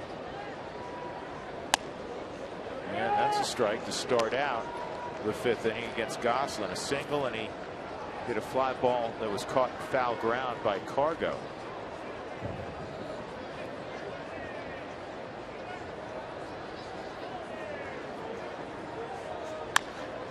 And this is bounced to Nolan.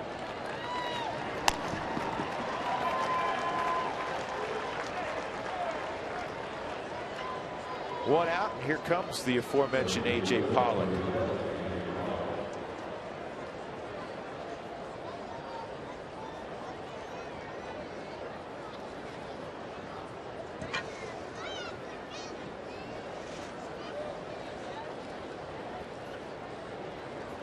Pollock, a sac fly to right and a double.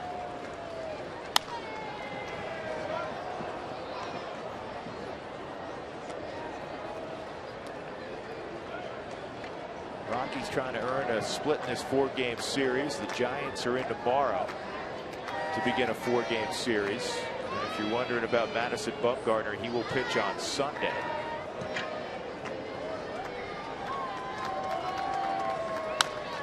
And this is a mishit ground ball to DJ. It looks to me like Gray George is getting stronger. Getting a lot stronger. Well, you know, and again, people handle the pressure different ways, and there's so much to say, all right, man, I'm going to throw this one 98, I'm going to get him out, I'm going to blow him away. Then you have a leadoff walk, then you got a base hit, and then another base hit. The run comes in, you're like, dadgummit. And you just back things up, slow things down a little bit, and that's exactly what he's done. Lower half of the strike zone, velocity.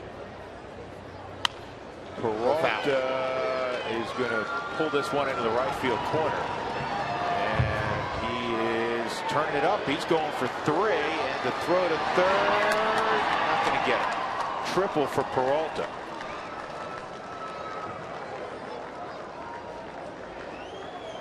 See, that's the humbling part of the game.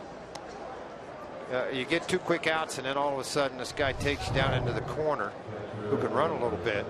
But that's a missed shot. I mean, it's down in the bottom of the zone. Left-handers typically very good low ball hitters. John knew it. Kind of smacked the glove a little bit. He knew that he had made a mistake with the pitch, and he made him pay for it. Well, this is where you got to move on. You got 2 outs. It's a triple. Bear down, get Castillo, and protect that 1-run lead. Castillo's 0 for 2 tonight. A fly ball to right field, a ground ball to second. Arizona right now 1 for 7 with runners in scoring position. Make it 1 for 8.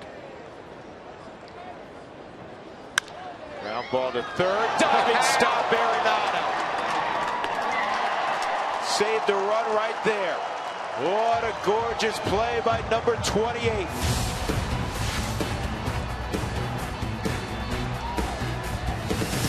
3-2 Colorado.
recap. The first inning lasted 40 minutes.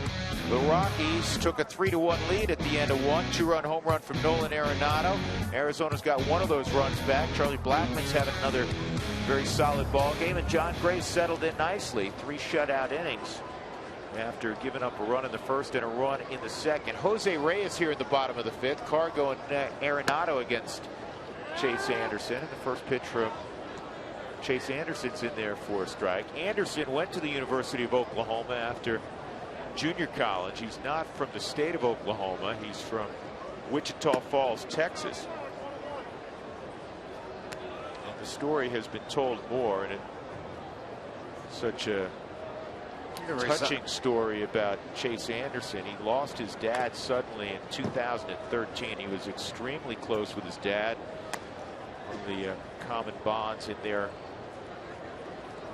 relationship was the game of baseball, and so now in his home starts he will always wear to the ballpark his dad's boots, his dad's favorite pink shirt. It's become a game day ritual for Anderson on the days he is a starting pitcher.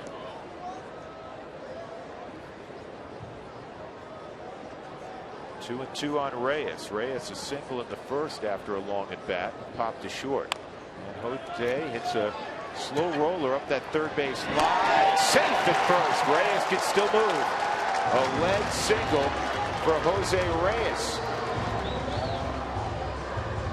He smelled that hit, didn't he? Yeah, he did.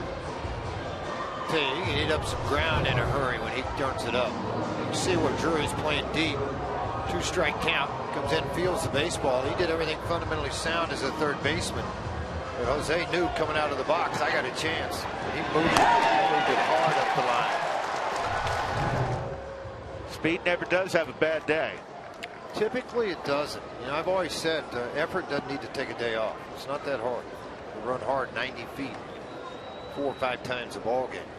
Cargo a long sac fly to center and a pop to first. He got a dose of changeups for Asia's last time. Let's see what Anderson does here sequence wise.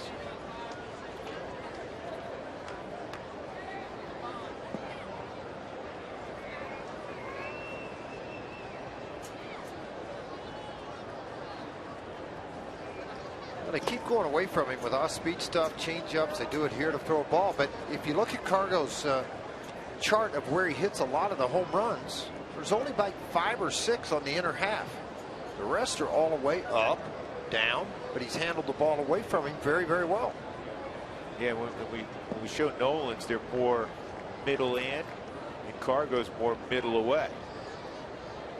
I think Cargo, that extremely long swing, a lot of opposite field power. He got another changeup.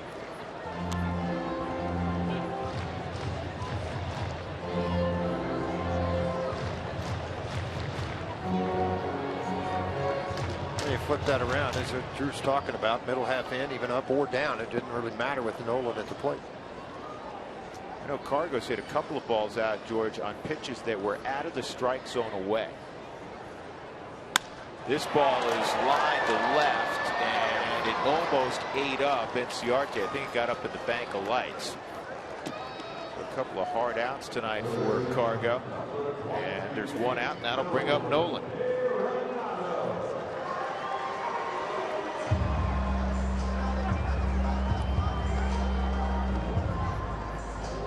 Harkey's going to go to the mound. Usually when Big Mike arrives, it's like this.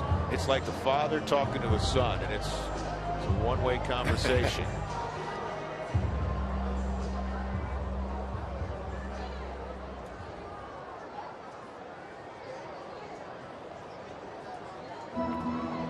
Well, the Rockies, like a number of teams, just about every team in baseball, have made a number of moves with the September call-up. So yesterday, Miguel Castro came up. Remember, he came in the trade for Tulowitzki.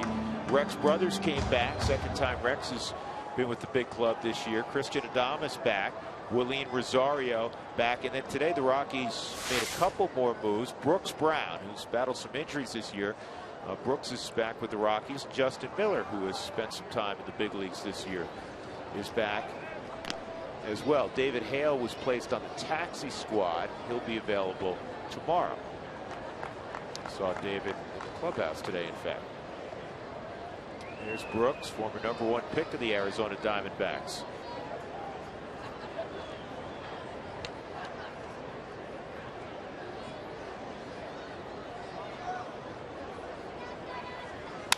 Nolan back up the middle, and it's cut off there by the second baseman Goslin, and he'll get the out at first. So Reyes in a scoring position with 2 outs, and that'll bring up DJ LeMahieu.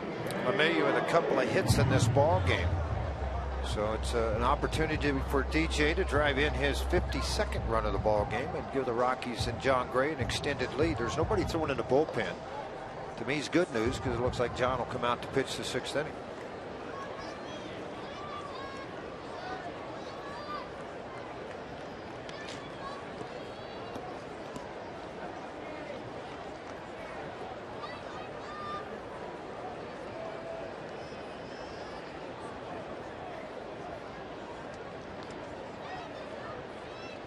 DJ a couple of singles.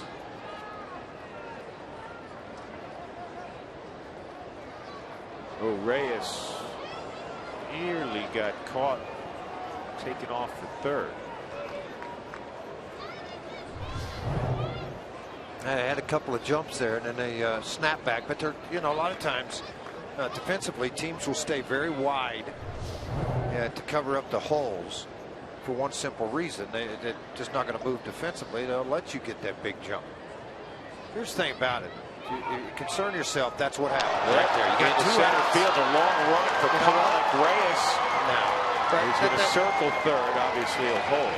The thing about it is, why? I mean, why even make the throw? It's got to be perfect. You almost had him in a run down earlier. Okay, now I'll be smart and put a play on. And he fired into center field. Now he's coming over here, throwing to a moving target. He threw it 4 feet left of second base into the outfield. It's just, to me, you know, with 2 outs, go after the guy at the home plate. He's going to score on a base hit. Whether he's at second or third, he's going to score on a base hit.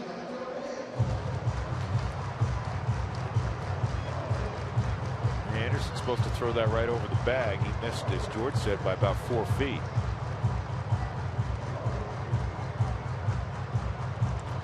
In the Arizona bullpen.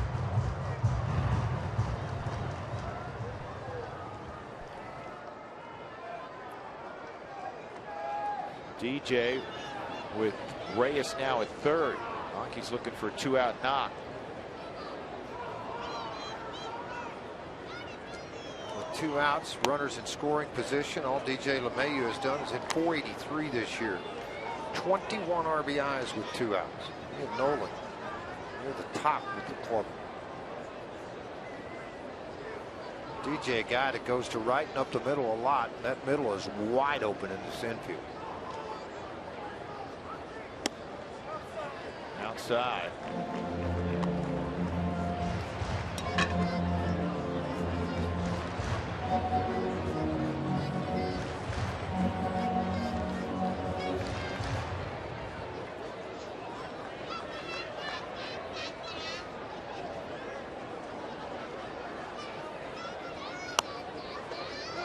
Catches his own. It's 2-1.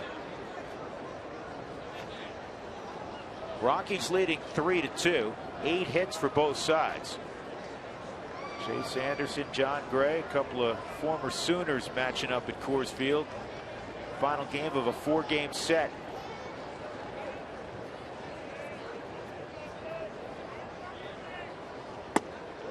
Way inside. 3-1. Ben Paulson on deck. Paulson has struck out, flied out to Drury at third base.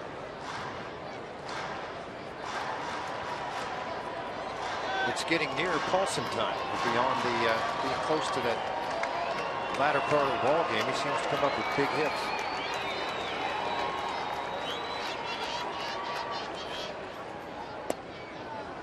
And a called strike.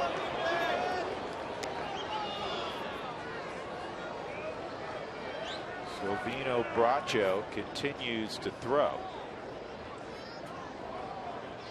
He came in a ball game earlier here in the series, threw the ball well.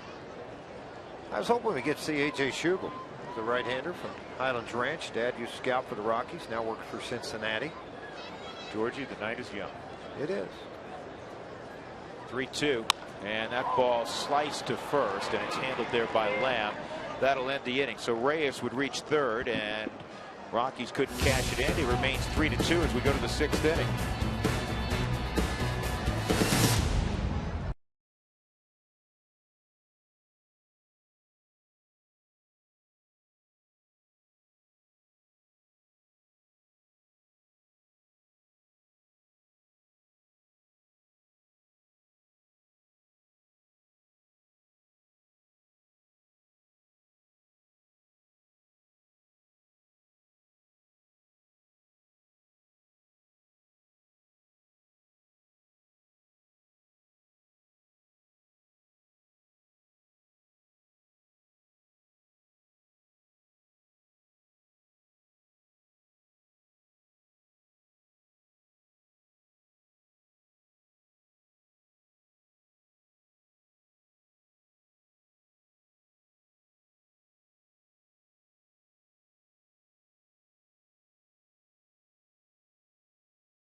To the CenturyLink link to what's next. 4-game set with the Giants. We're concluding a series tonight in Los Angeles against the Dodgers. Tomorrow it'll be Chris Russin against Ryan Vogelsong, Jorge De La Rosa and Chris Heston on Friday, Chad Bettis, Jake Peavy Saturday, and then Johan Flande draws the toughest bull of them all, Madison Bumgarner. That'll be Sunday afternoon. Greinke beat Bumgarner yesterday in a 2-1 affair. Tonight it's Mike Leake and Clayton Kershaw, and they're scoreless in the 2nd inning at Dodger Stadium. So John Gray remains in there, and in the 6th inning, Jake Lamb will be first. A single and a strikeout tonight for Lamb. Tries to bunt his way on against the shift, fouled off. It's 0-1. 8 hits allowed, just 2 runs against Gray. That's the good news. John has walked a couple, struck out 1.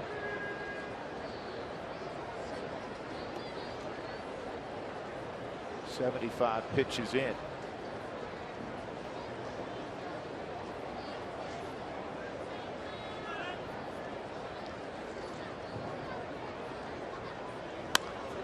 Boy, that's a good pitch. He almost golfed that into right field for a base hit.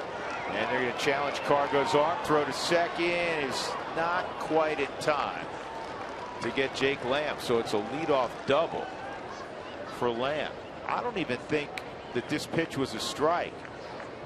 Sometimes you tip your cap to the hitters also. 12th double for Lamb. Look where this pitch is. This is ankle high. You can see John's reaction. Really?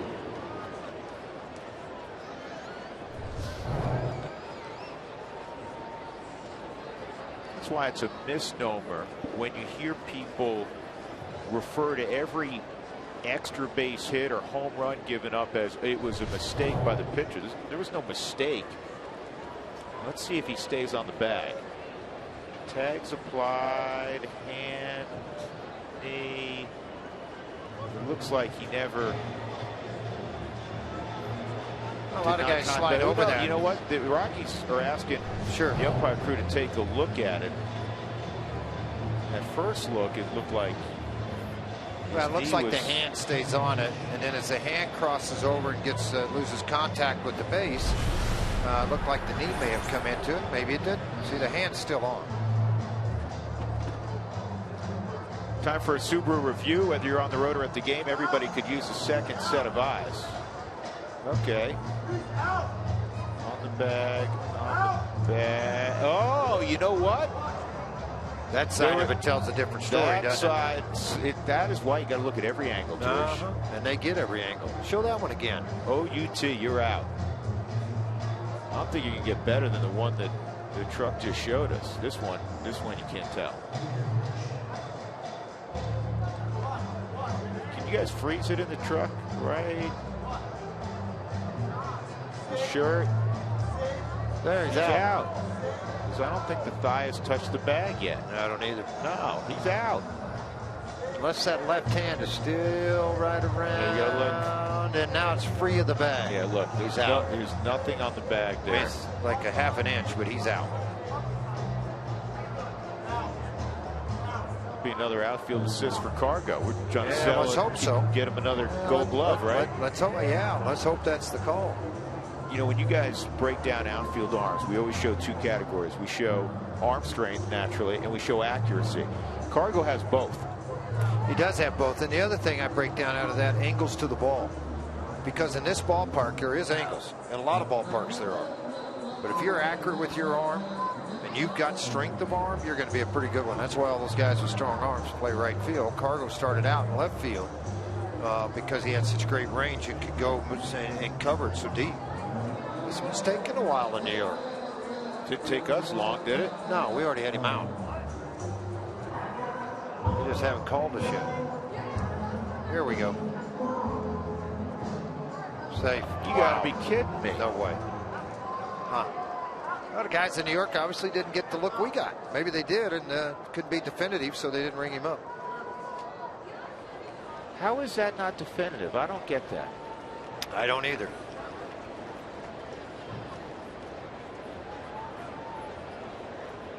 I'm dumbfounded. You take it out of all these guys' hands. I want to know the crew in New York. No, I'm just teasing. Just kidding, guys. They got a hard job. It's not easy, but I mean, maybe we missed something. Let's look at it again. See, there's the left hand. All right, I'm looking at this hand right here. Right. All right, I want to watch and see when it does not touch the bag. He's off the bag. Back it up a frame or two. Could you guys do that? Right, stop. Where we go forward. Right there, he's out. How's it? I don't know. I don't get it. You can see the shirt. If they weren't sure if he was being tagged, you see the shirt wrinkle. Right. Oh, this is going to be an impossible play for Arenado. Well, guess not. I mean, I've run out, folks. I'm sorry. I've run out of adjectives. I ran out of adjectives in May. Well, I think the big thing is he absolutely knows who's running, number one. And he's going to get to this baseball. He's going to go bare hand, and then it's a perfect strike. See, that's the thing about it. His acrobatic throws, yet the accuracy of the arm. And it's very accurate. And he is out. He's out by half a step, by about 6 inches. He is out. So I've started 2 of his plays tonight. Yesterday, it was actually 2 days ago, George, he got 4 stars.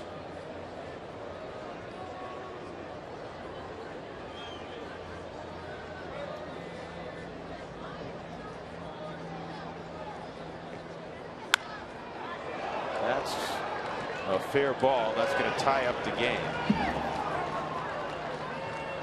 3 hits for Chris Owings. 2 RBIs in the game, 38. And that may be where Walt says enough.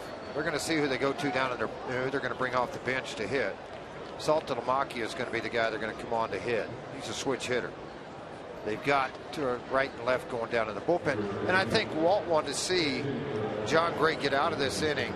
If you're going to win it, you're going to win it. If you're going to lose it, you're going to lose it. And once it got tied, I think you're going to see Walt try to make a move here and go down to the bullpen.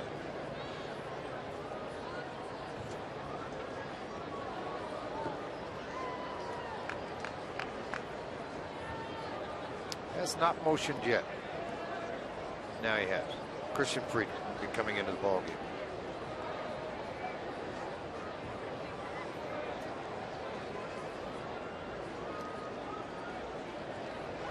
So Gray leaves after 5 1/3 in a 3-3 game, responsible for Owings at second base. Christian Friedrich will be next.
Brought to you by the Ford Super Duty, built better, built stronger, built Ford tough.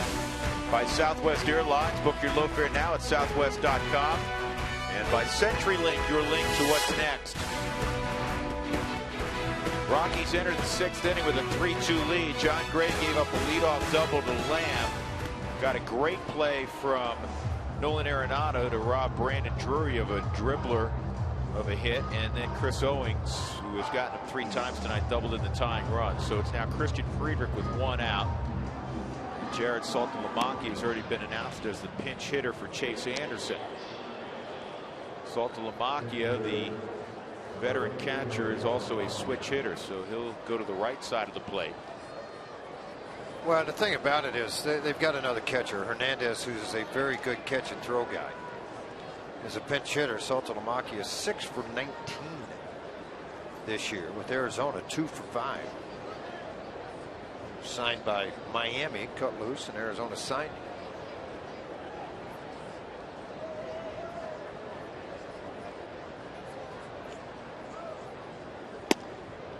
Saltalamacchia had a home run in the afternoon affair yesterday. Takes a strike.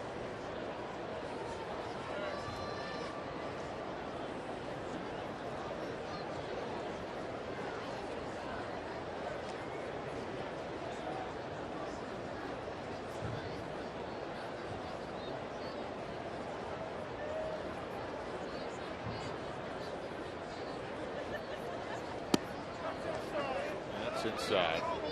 1 ball, 1 strike.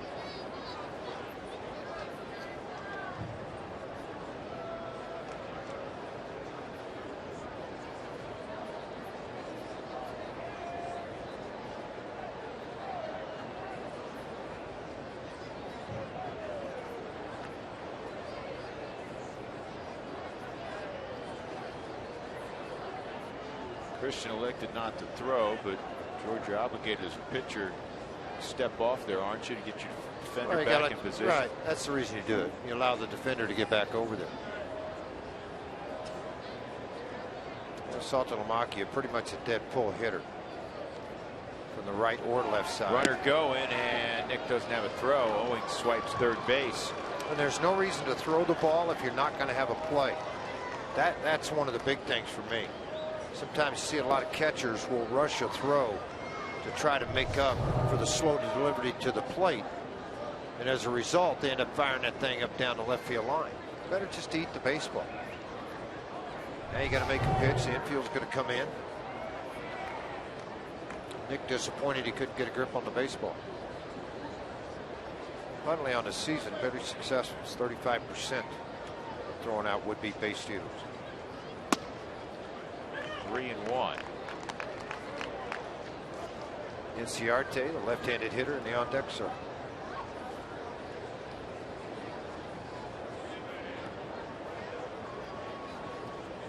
Goes beyond Inciarte, you'll see a right-hander.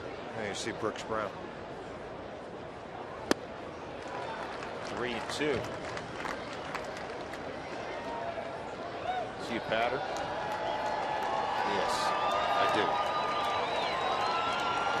Everything in under the hands. Down.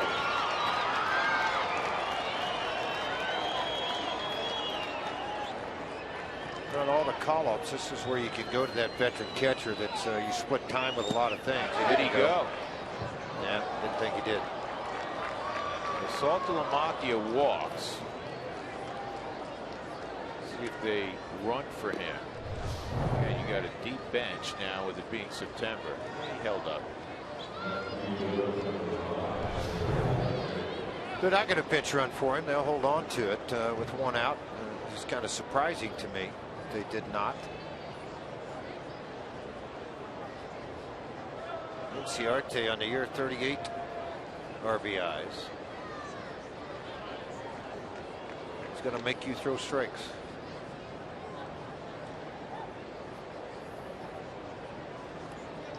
He's 1 for 3 in his career versus Christian Friedrich. Delgado to come in for the Diamondbacks. He pitched in the first contest back on Monday. Inciarte is going to be a tough man to double.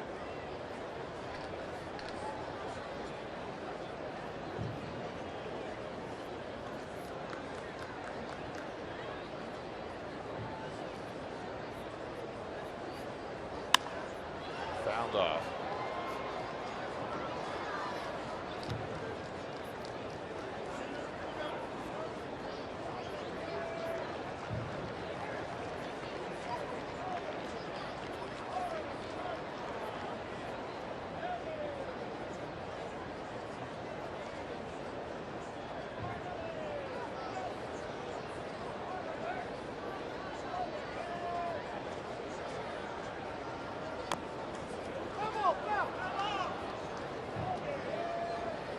Interesting. 1-2.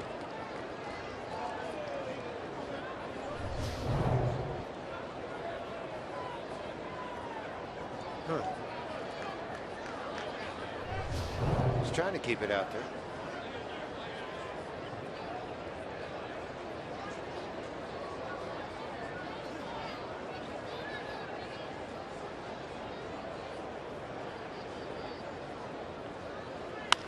This is rolled to second, and it's going to be impossible to turn a double play, and the go-ahead run scores. That's exactly what we were talking about. That's why I was a little surprised he tried to lay down a bunt.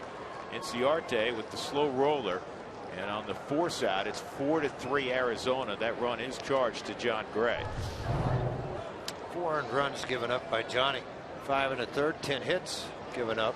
Snap throw to Reyes, no chance. And Inciarte, and that'll be it for Christian Friedrich.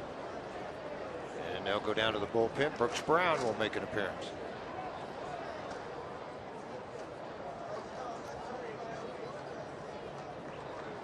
Four 3 Arizona here in the 6th.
6th inning, and the Rockies are going to move on to Brooks Brown. But first, time for a Data Strong fan photo brought to you by T-Mobile.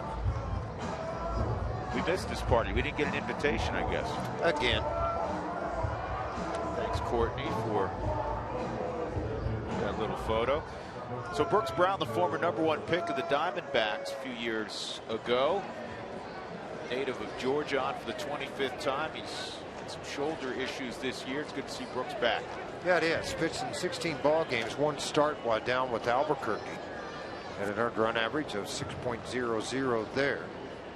Was not scored upon him. 15 of his 24 outings with the Rockies. Made the opening day roster for the first time in his career. He was a nice surprise a year ago. Well, one of the things that Walt really likes about him, and Steve Foster, throws strikes, George. He can get righties and lefties out. Right, he sinks the ball. He can run it up to 94, 95 when healthy. It was just it's rewarding for a guy that 29 years old finally got the opportunity. He'd always been a starter. The Rockies organization moved him down to the bullpen, and he took off with it last year. It was great to see. Rockies pitch out, nothing going on with Inciarte. And that's the other thing. When you're a strike thrower, it allows you to take that gamble on the first pitch because you're confident Brown can come back and throw strikes.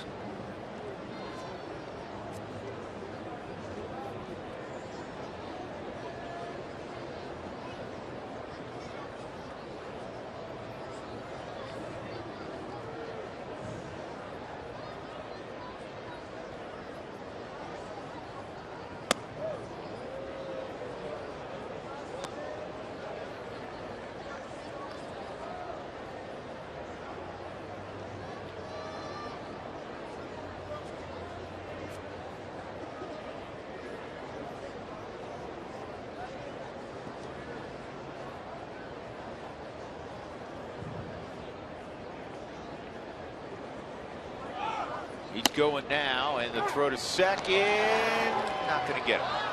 15 stolen base for Inciarte. Again, the Diamondbacks second to Cincinnati this year in stolen bases. Big jump.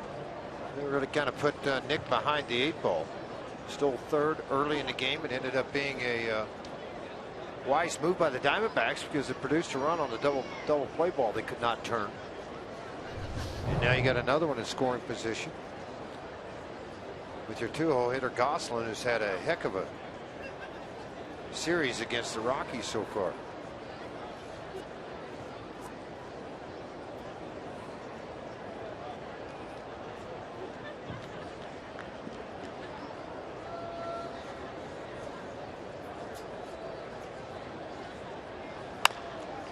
Big bouncer to deep short. Reyes got rid of it quickly and got a fast man in Phil Gosselin. In the inning, a couple of runs on a couple of hits, and the Diamondbacks have taken a 4-3 lead.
Nolan Arenado hit a 2-run home run in the first inning. He gives him an even 100 RBIs. J.J. Pollock lost the baseball in the air, wouldn't have mattered.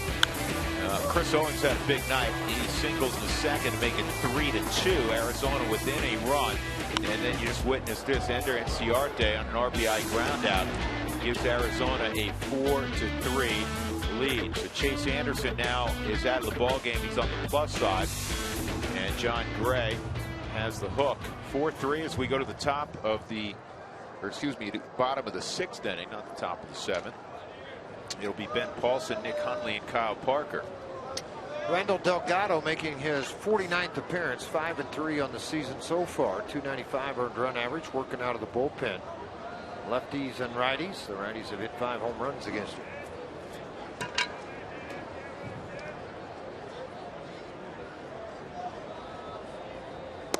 Paulson takes strike 1.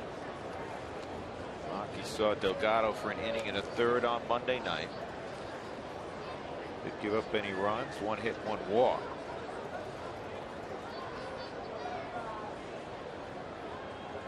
That's hard thrower. He's going to throw the ball in the low to mid 90s. Change up, slider to go along with it.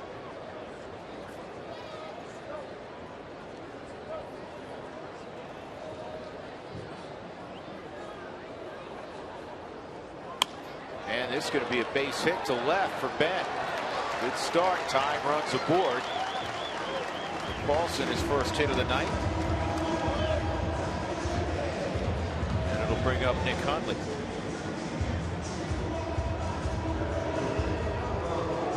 Got to check in again with him. I don't know if he's growing that beard. He told me last week he wasn't going to do it again.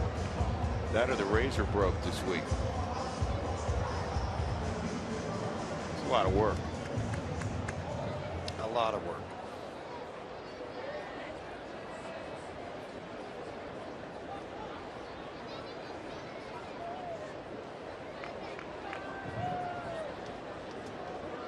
Huntley a base hit his last time up to right center. Nick's 1 for 2.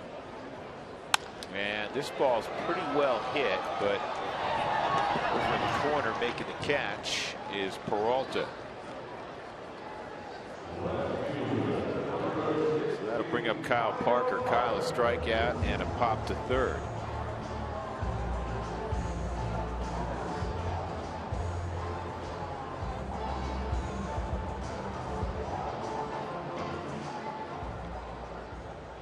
Pitching line for John Gray goes 5 1/3. He allowed 4 runs on 10 hits. All the runs were earned. Couple of walks, 1 strikeout.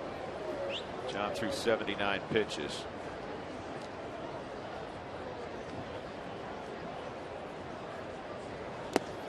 Chase Anderson went 5 innings, allowed 3 runs on 8 hits, did not walk anybody, struck out 5. He threw 81 pitches.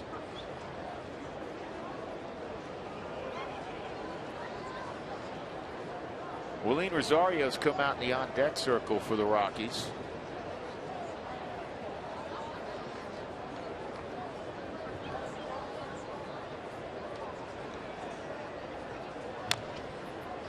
Parker fouls that pitch off, 1-1. Colorado Rockies wives are hosting their final event of the season this Thursday, September the 3rd through Saturday, September the 5th.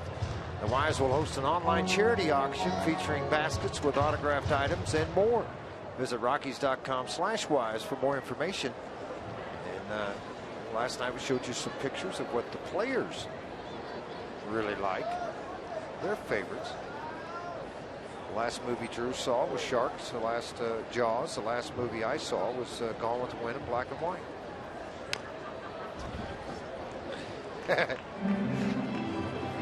I'm a big Blue Bloods guy. I love that show. I watch it every night when I get home. It's wonderful. Love Blue Bloods. Tom Selleck.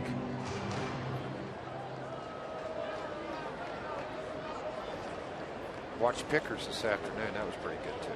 American Pickers for all. It's a very educational show. I'm sure it is. I haven't caught that lately. It'll be on when you get home tonight. It's on the History Channel. You got no excuse. 1-2 on Kyle Parker, way inside. 2-2. Rosario's in the on-deck circle. He'll pinch hit for Brooks Brown.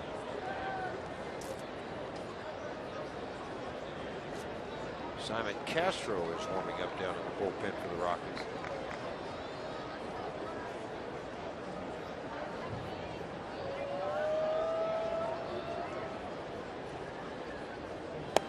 Three and two.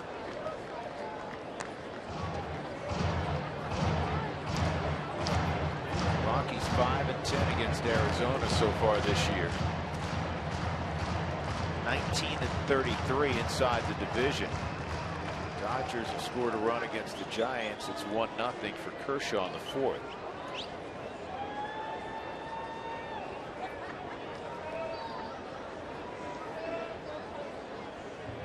Here goes Paulson, and it's fouled off.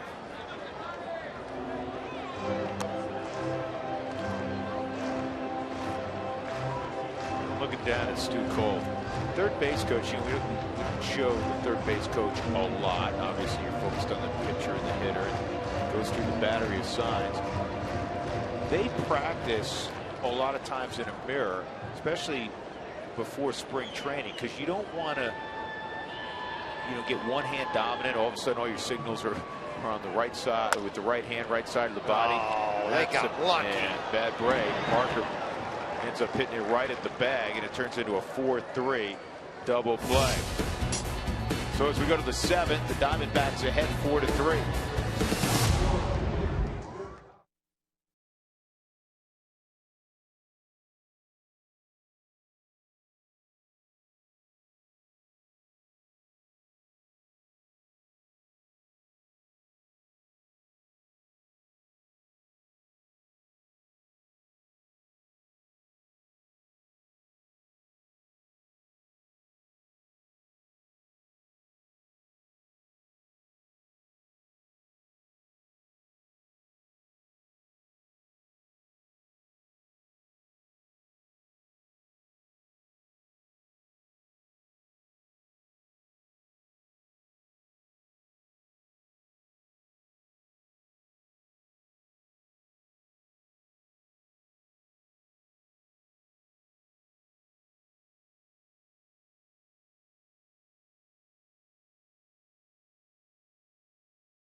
Now leads at 4-3. Trying to take 3 of 4 from the Rockies. Colorado trying to get a victory tonight and get ready for the Giants coming in tomorrow night. A.J. Pollock, David Peralta, Wellington Castillo, 3, 4, and 5 in the Arizona lineup. Brooks Brown continuing on.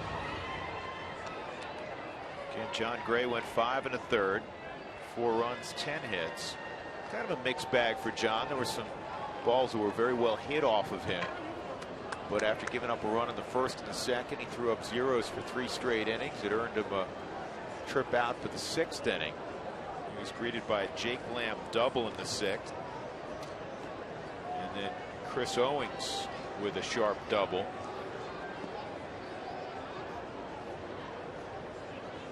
And that was all for John. So here we go. Pollock at the plate. 1 for 2 and a sac fly. The one was a double in the 3rd inning. We had Walt Weiss on, as we typically do at home on Wednesdays after the 4th inning, and we asked him specifically about Pollock being underrated, and Walt jumped right in. He said absolutely. He's one of the most underrated players in the National League. He was an all-star this year, but I think when most people mention the top outfielders in the National League, a lot of folks would probably omit A.J. Pollock, and they shouldn't, because he is a terrific two-way player. Very good defender in center field. He runs well, and talking about a guy hitting above 320 with some power. 15 home runs. Rockies will get him here. Blackmon makes the catch, 1 out. You know, the other thing I kind of watch, watch players that play every day. Charlie does it, Pollock does it, Nolan does it. When they hit a lazy fly ball to center field, when the ball's caught, I will always look down to see where they're at. Did they jog to first? What'd they do? Pollock was like 10 steps from second base. Playing the game the right way. He's playing the game the right way, and when you're frustrated, if you're not getting the result you want, that's why you have to stay process oriented, especially if you're a baseball player. But that is a bunt that's going to go foul, fortunately, by Peralta. Second time he's tried to bunt against that shift. 0-1. But I go back to your old teammate, George. I've mentioned this on the air recently, in fact. Sean Dunston, who had a great reputation for always busting it.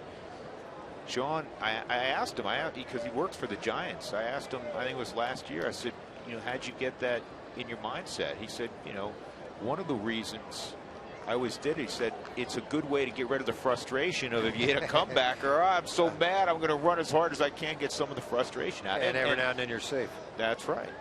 But the pitcher knew, George, if you were facing Dunston, he hit one back to you, you knew you couldn't casually throw it over there. You had to make it, make it legitimately.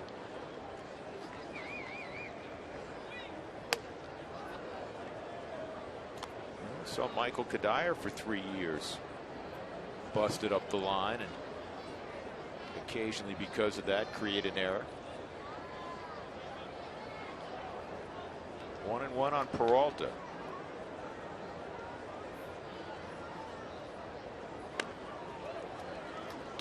Got to get that before, and that's why Brown and Hundley were chasing it. Just like it spun on Goldschmidt a couple of days ago. Spun right back into fair territory for about 2.5 feet. It looked like this ball had a chance to do the same thing. You see that ball's trying to spin, trying to come out, and hit it right off the end of the bat. And the cover of the baseball's missing. Boy, could I throw that for a strike and make it dance.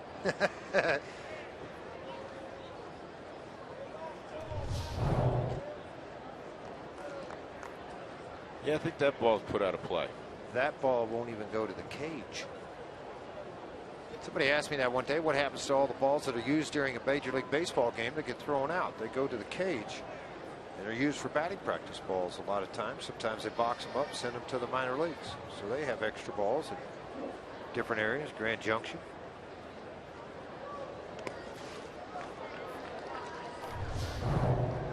How's this? Watch this. Particularly if they got a cup on the end of the bat, where they take that weight out of the end of it. I couldn't tell if he did or not. But it cut it immediately. You see it flap right off of the. 2-2 on Peralta.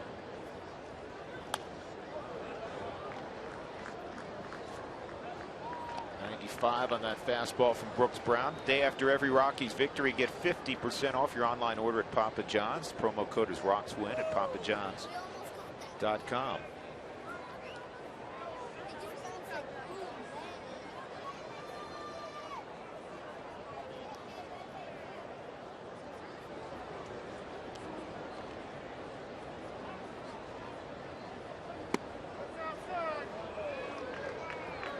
Outside, according to home plate umpire Mike Everett. 1 out and a 3-2 count on Peralta. Wellington Castillo will be next.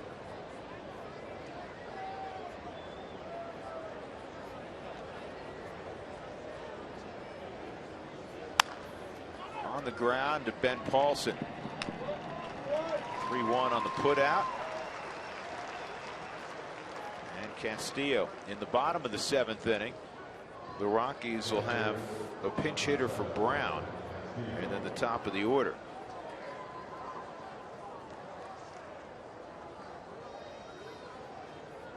Playing fantasy baseball, MLB.TV serves up the real-time highlights and pitch tracking info on your out-of-market fantasy players, live or demand, on over 400 devices. Castillo grounded into a 6-4-3, hit a fly ball to right, and was robbed of what would have been an RBI single in the 5th by guess who? Nolan Arenado. 6 starred plays in the last 2 games for Nolan.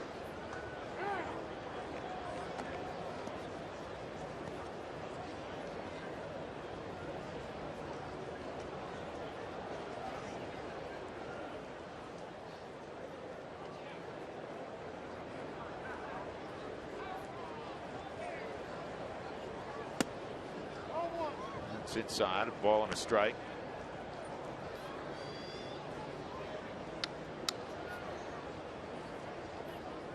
Rockies with 3 runs on 9 hits, 4 runs, 10 hits, and an error for Arizona.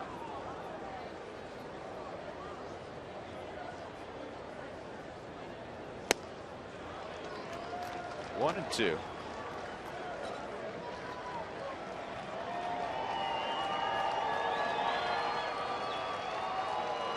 Corey Dickerson in a rehab starts, DH in Albuquerque. He's 1 for 2 tonight. Eddie Butler started the game, 5 hits, 3 runs so far, no walks, 2 strikeouts. Trailing in the game 3-0.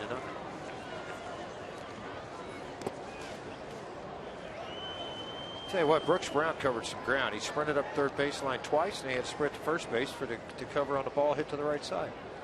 No running tomorrow.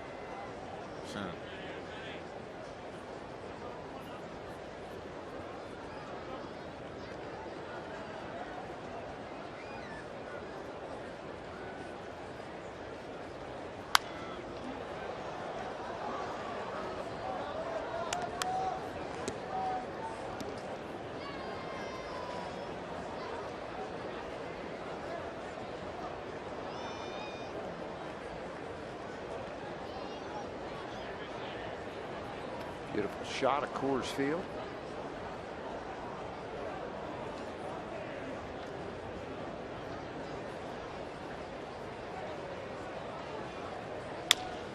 Big chopper to Jose Reyes, and he'll get the catcher for Arizona. A 1-2-3 inning for Brown. He retired all 4 that he faced in his return to the Rockies. Nice job, Brooks Brown. 4-3.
This is going to be the pinch hitter against Randall Delgado.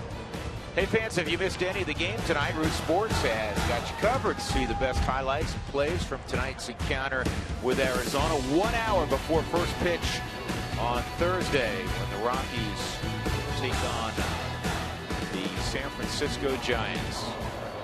It's Rockies double play.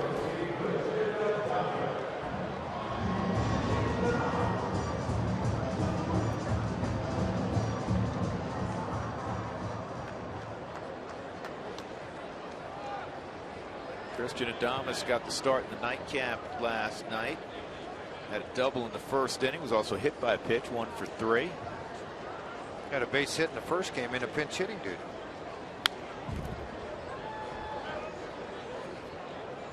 Another one of those young players that got an opportunity in winter ball, gained confidence against major league players in the Dominican Republic, and came back to spring training. Good spring, and then it put a good season together.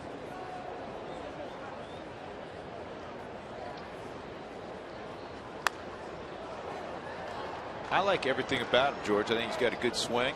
Good player. He's a good player. Competes hard. You saw him a bunch in Tulsa. He's a good fielder. Well, that's where he's really improved for me. In Tulsa, I thought he's kind of stiff, to be honest with you. Really? Yeah, really did. And he's really improved. A lot more flexible at the shortstop position, turning the double play, all aspects of the game.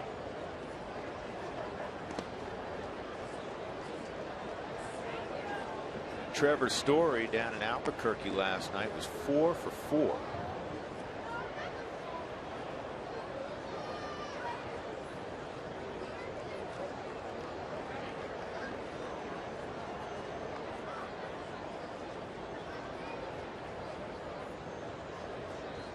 Two on Adames.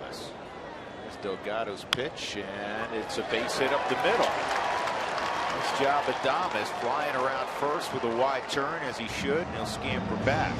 Well, you never know. Run on. You never know if you get a guy to cut the ball loose really quick like that they may overthrow the shortstop, or coming into second base, you might be able to advance. You force the defense through your hustle to make the play into second base to prevent you from advancing. That's what you got to do. That's exactly what he did when he beat it around the bag at second. Peralta got it. Look at him. He gets rid of it. He fires a bullet, a little offline, but able to be caught.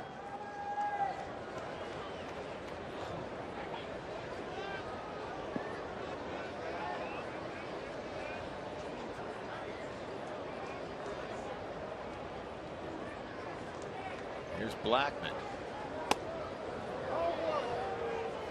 Hessler, the left-hander, they just brought him up. Matt Reynolds pitched in back-to-back days. Hessler started the year in Double-A, went to Triple-A, pitched well.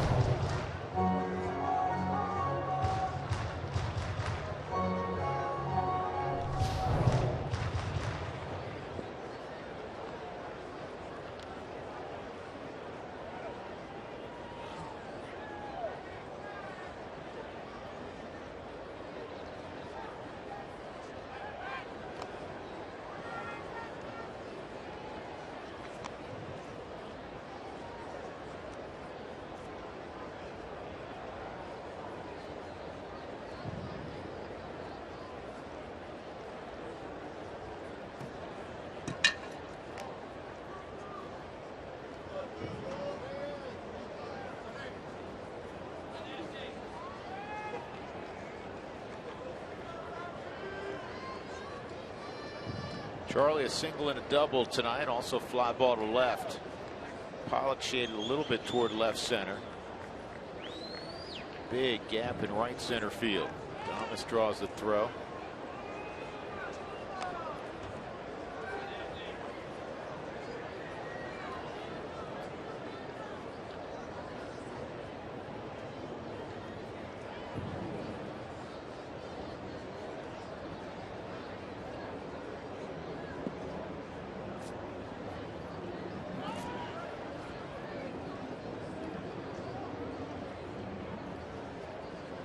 This ball ripped into right, base hit. Adames around second. He'll go to third.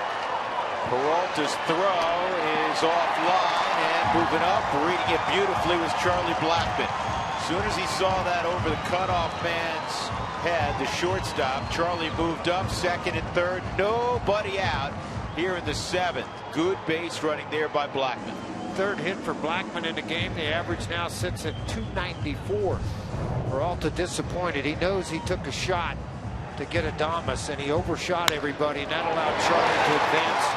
So now all of a sudden it's second and third with the top of the Rockies lineup down by one, and Charlie watching the throw and then the advancement on into second base easily. Great hustle by Charlie.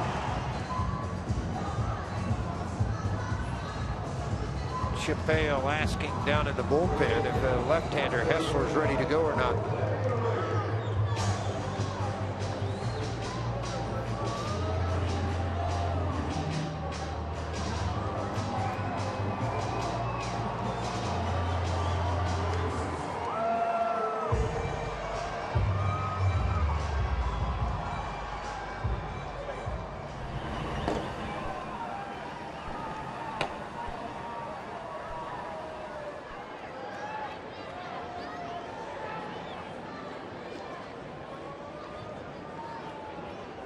Reyes with runners at second and third. Up high, ball one on Jose. Single in the first and a run scored. An infield single in the fifth. 2 for 3 tonight for Reyes. Tying run at third. Go ahead run at second here in the bottom of the seventh. The Rockies trying to earn a split with the Diamondbacks in this 4-game series.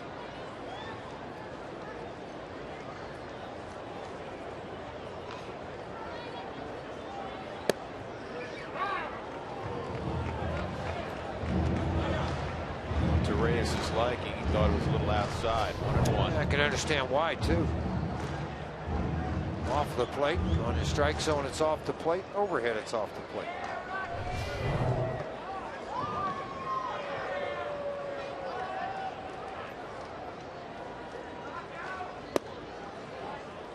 Tried to go out there, doesn't get the call this time. Reyes did a little Pete Rose on that. He's walked all the way out to that outside corner to make sure.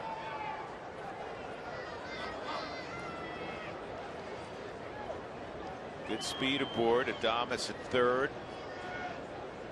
Fly ball. Charlie at second.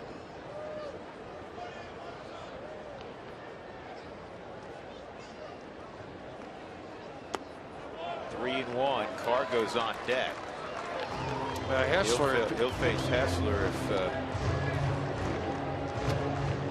Hessler threw 5 1/3 innings this year for the Diamondbacks in a short stint. Arrested Reno and Mobile. He had a 15.19 earned run average in his trip to the big leagues this year.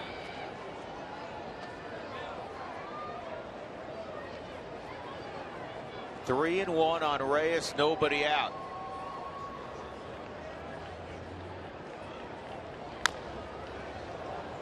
Nice play, EY.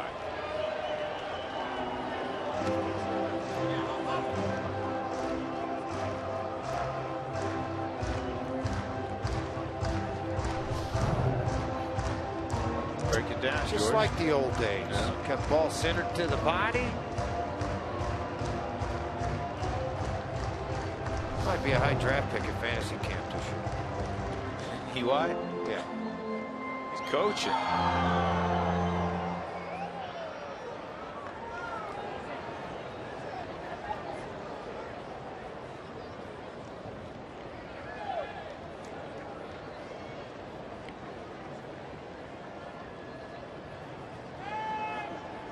3-2 on Jose.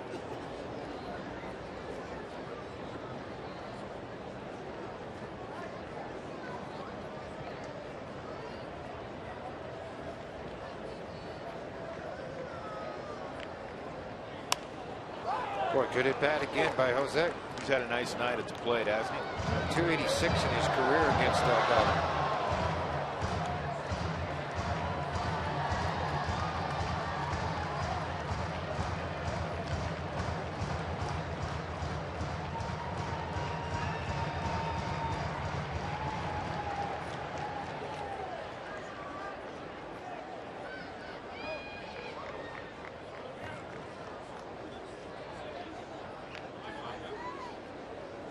Delgado looking in as if he has 37 pitches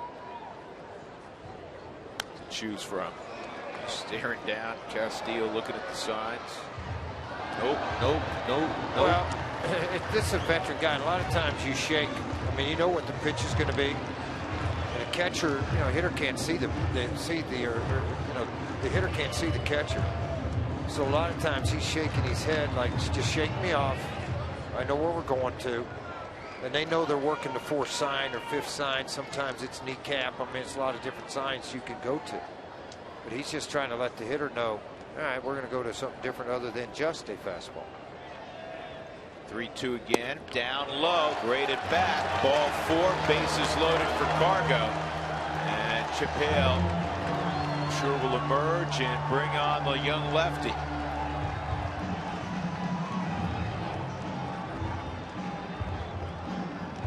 Rockies looking to seize the moment. Right couple of guys coming up. It's Cargo and Arenado, but first a pitching change. Rockies trailing 4-3 in the bottom of the seventh as Delgado walks off.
Keith Hessler.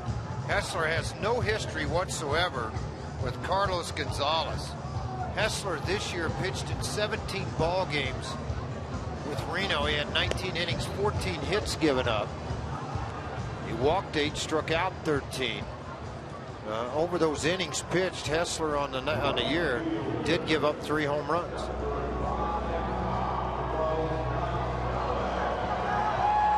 Cargo tonight, a sac fly to deep center in the first, a pop out and a line shot, but right at the left fielder in Ciarte.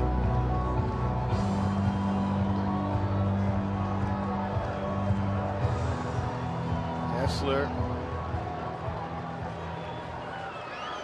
an undrafted free agent. He was actually drafted once by the Diamondbacks in 2010 at the 28th round, but didn't sign. Good time to pick one off right here. You know he wants to throw a strike. He does it. Looking fastball. It's a slider, and it's off the plate, ball 1. A tough year left on left for Cargo. Adames singled.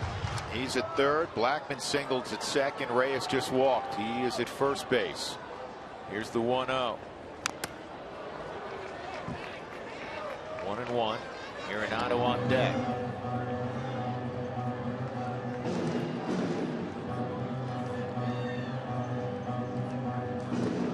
Sweeping slider from lefties gives not just Carlos Gonzalez, but seemingly most lefties fits.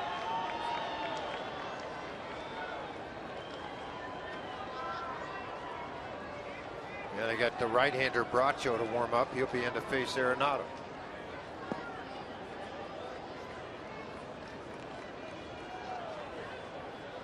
1-1. This ball hammered. Take a good look. You won't see it for long. Grand slam, Carlos Gonzalez.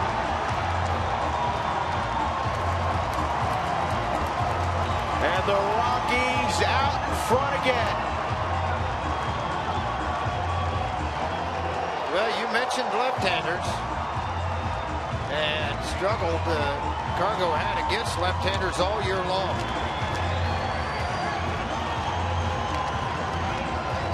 Well, you go back and look at him. He fooled him a little bit on that first slider at 83 miles an hour. It's off of the plate. Cargo's able to check the swing. The second slider coming in, he just able to top it. The third slider coming in went a really long way off the face of the second deck at Coors Field above the Rockies bullpen. He just set all over. Look at those feet, never moved. You talk about bat speed and upper body strength. Boy, that was fun to watch. You didn't get to watch it long, but you got to watch it. That'll bring you to your feet. Few can hit him like he can. A grand slam, second of the year for Cargo. 7-4 Rockies.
He just hit. Man, oh man, that brings a rocket out of here. Home runs in the National League. The leaders, they're in a Rockies dugout. Nolan Arenado with 33, Gonzalez with 32.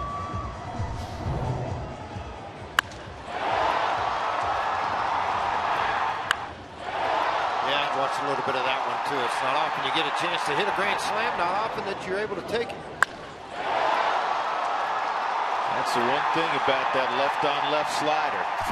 If you miss in the heart of the plate, it may get tattooed when you're throwing a number 5. And Hessler got tattooed. This is Silvino Bracho now in to face Nolan Arenado, who tattooed a 2-run home run in the first inning. Again, Cargo's second grand slam of the year. The Rockies only have those 2 slams this season. It was Cargo's 4th slam of his career.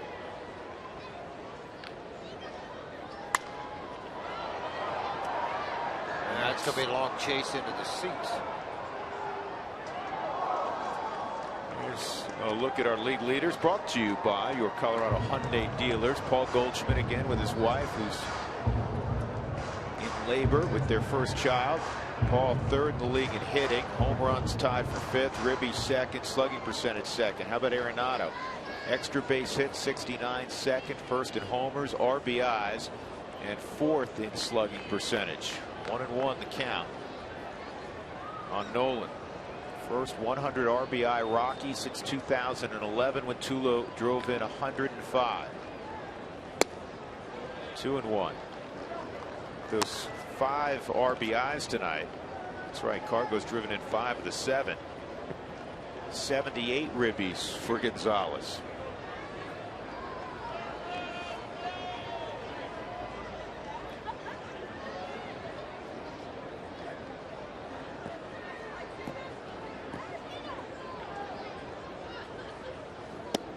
Three and 1.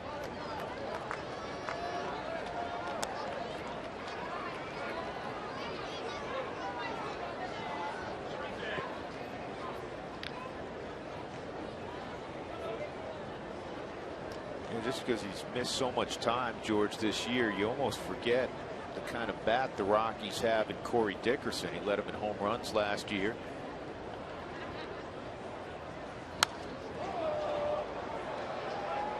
Guy who could hit in the middle of that lineup as well and provide protection.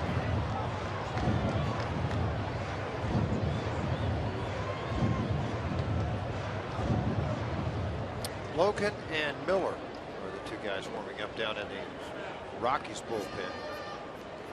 Boone pitched a 3rd of an inning yesterday. Successful 3rd of an inning. They have Jake Lamb, the left-hander. Left-handed hitting first baseman due up first. That's ripped, but it's right at Drury. And that is the first out of the inning.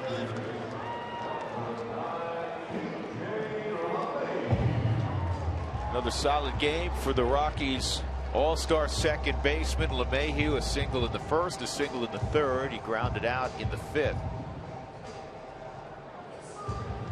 DJ's got the average up to 317. Hey, everybody gets tacos tomorrow, fans. The Rockies have hit that magic number of 7.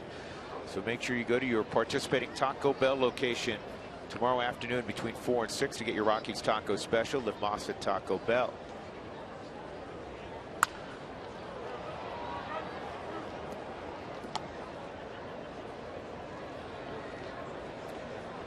Around baseball tonight, we were talking about the Nationals, that they're going to catch the Mets. Need to get going. They need Max Scherzer to pitch well. They're up 4-3 in the 9th.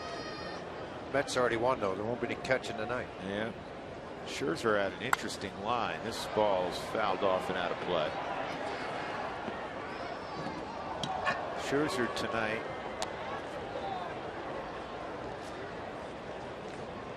went 6 innings, gave up just 2 runs, but he allowed 11 hits and he struck out 10.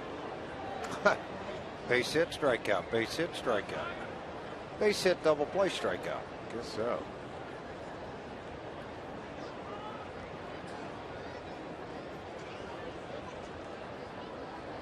Two strikes on LeMahieu.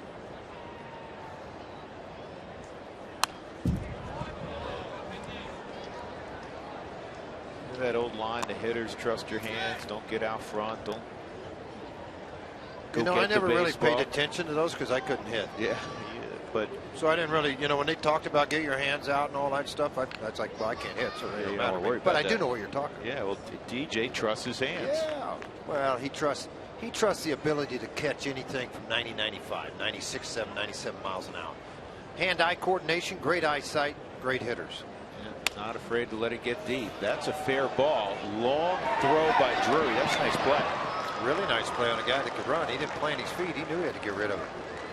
Got his first hit, major league hit tonight in the ball game, and he made a nice play here on DJ LeMay. Second out in the 7th inning.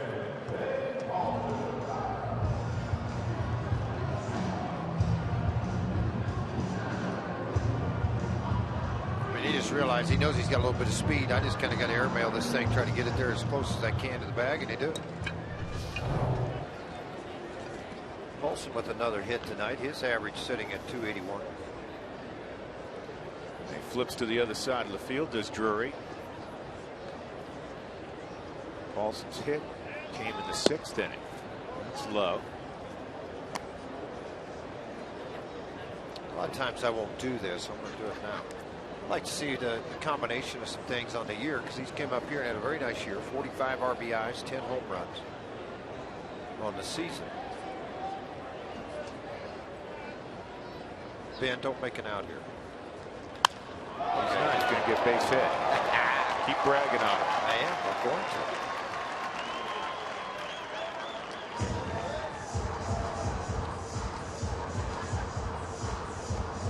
13 home runs, 60-something RBIs now, combined for Bolson.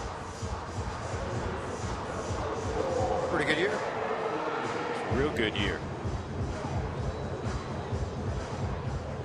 Nick Hundley, he had a base hit in the 4th inning. The Rockies 7 runs on 13 hits this evening. Silvino Braccio, 4th pitcher tonight for Arizona. Brooks Brown, chance to get a W now. Inning in a 3rd of scoreless baseball. He's the pitcher of record on the plus side for the Rockies. For John Gray, it'll be another no decision. In 6 starts, he has 6 no decisions. Well, some of those he had got into the 5th inning. Best back-to-back outings came against the New York Mets and Pittsburgh Pirates. Boy, he was electric against the Mets in particular.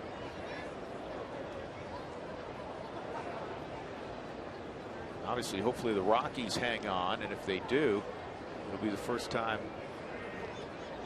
they've won when John Gray has started.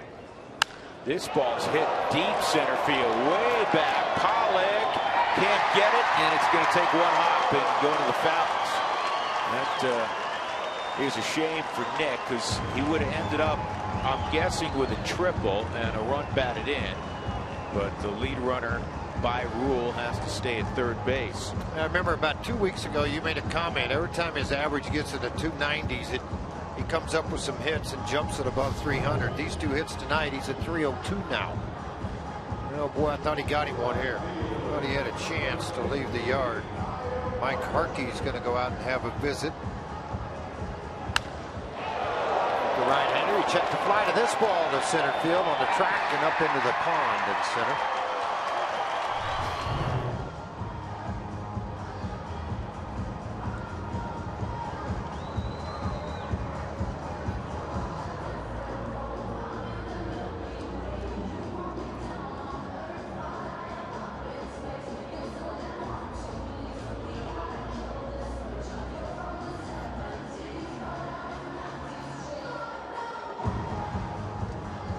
Mike's done with the conversation.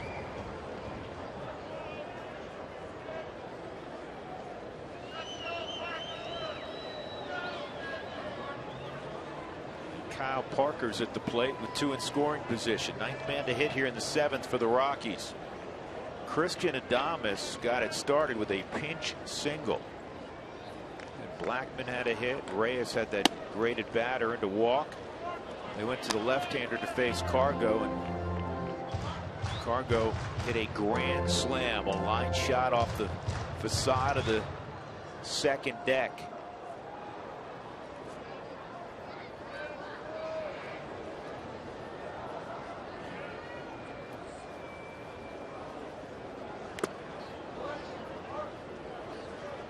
Something else we haven't mentioned about Cargo tonight, George, that we've talked about frequently, whether it's you and I or Jeff and I or Spilly.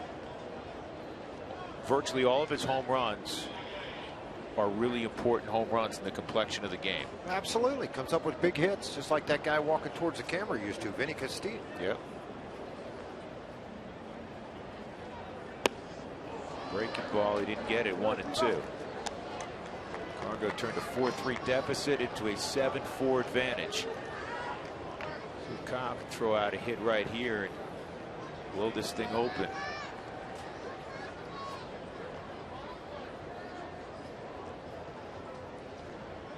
Carlos visiting with Matt McBride.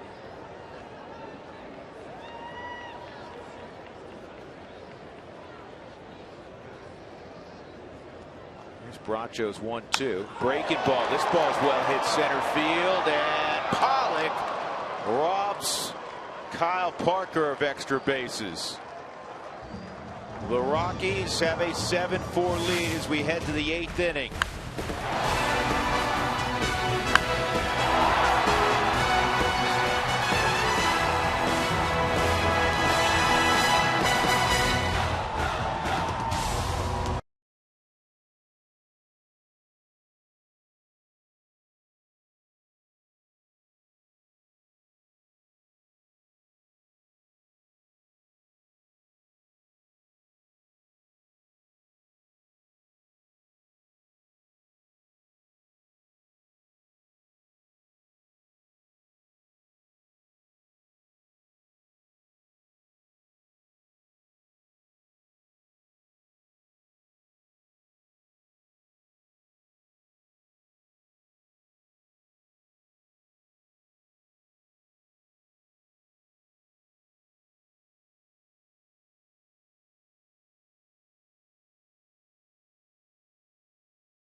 A grand slam. He's driven in 5, turned a 4-3 deficit into the 7-4 lead. The Rockies now enjoying the 8th inning. Brandon Barnes is now in left field. Boone Logan is on the mound.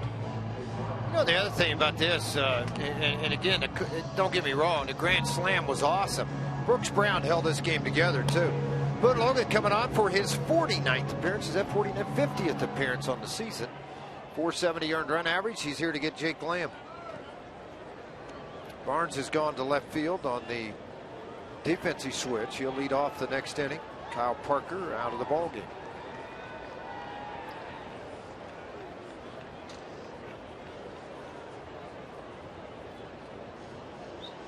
So Jake Lamb steps up. Single and a run scored in the 2nd, double and scored a run in the 6th. Gray struck him out in the 4th. Only strikeout tonight for John Gray.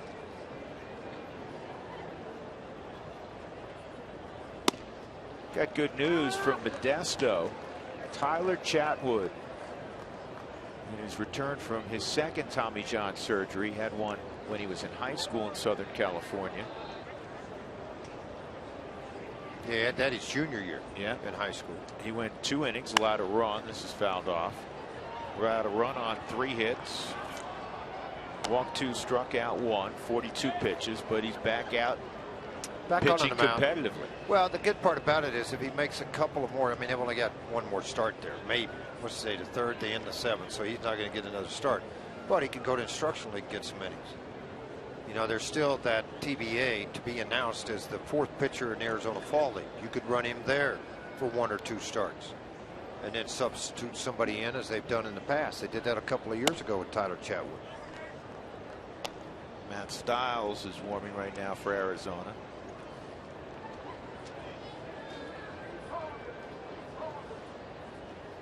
Stites, not Stiles. Let me correct that.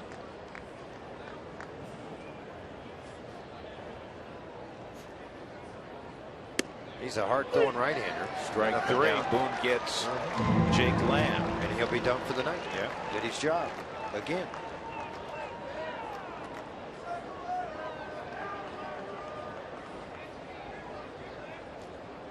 And Miller, the right-hander, had been warming up. He'll come in now to try to clean the rest of this inning up.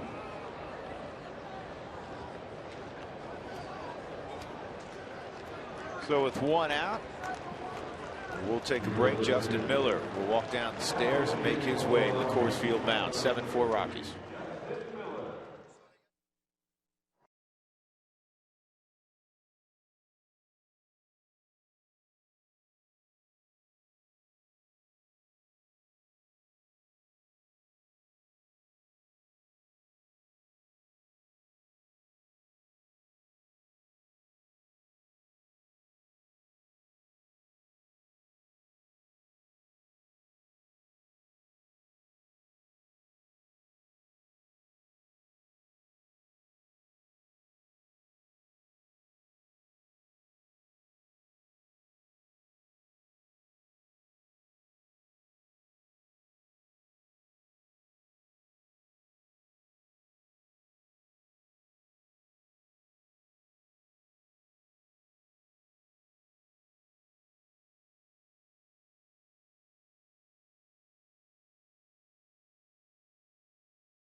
Will face Brandon Drury. And only because the roster moves and things, the bullpen being wore out, did he have to go back to the minor leagues. He's pitched in 19 ball games here at the big league level this year. Started the year actually in New Britain in Double-A, advanced to Triple-A and to the big leagues. 20 strikeouts. Brandon Drury, the youngster that was called up when the rosters expanded, will get the first chance at him, and then it's going to be Owings. Owings had a heck of a night today. Owings is 3 for 3, and this young man, his first big league hit, he's 1 for 2 and a walk. Robbed of another hit by Nolan Arenado's. So here we go, 1 out, nobody on.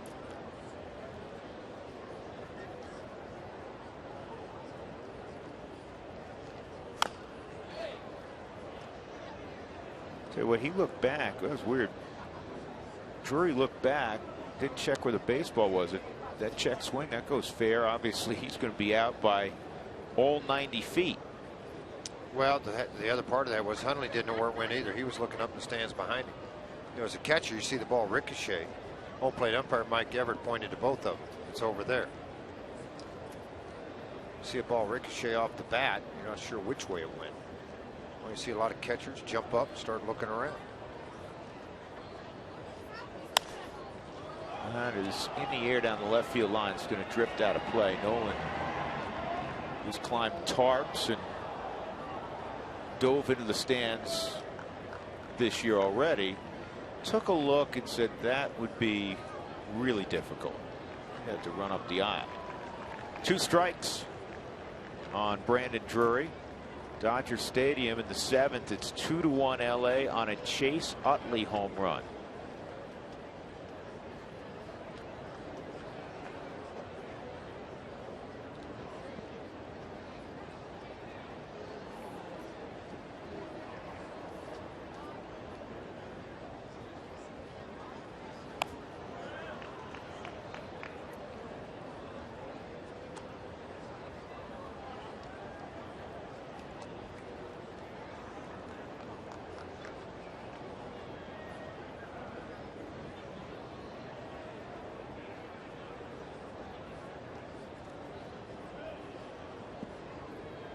1-2.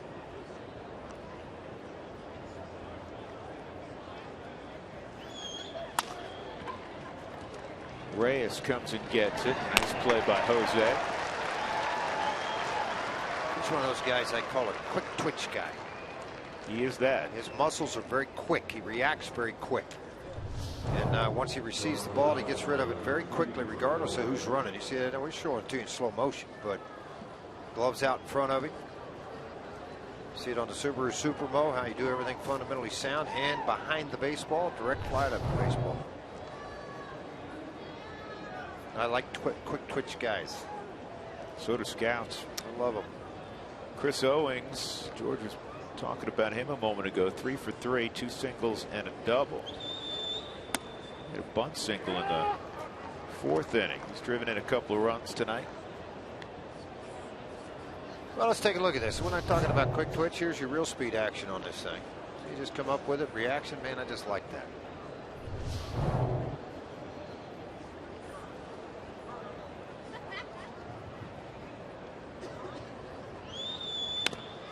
Off the end of the bat. Miller pounding the zone. It's 0-2 on Owings. Yasmani Tomas is in the on-deck circle if Owings reaches. Well, that's the other side of it. They've used up all the left-handers on their bench. Saltalamacchia was a switch hitter. They have no other left-handers there. They don't have to worry about dealing with that part of it. Brown trying to complete the 8th inning, turn it over to Axford in the 9th.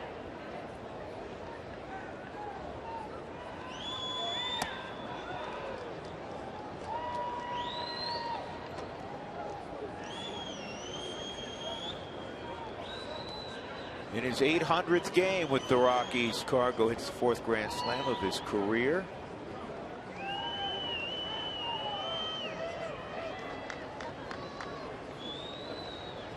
Got a feeling he's not done doing that yet.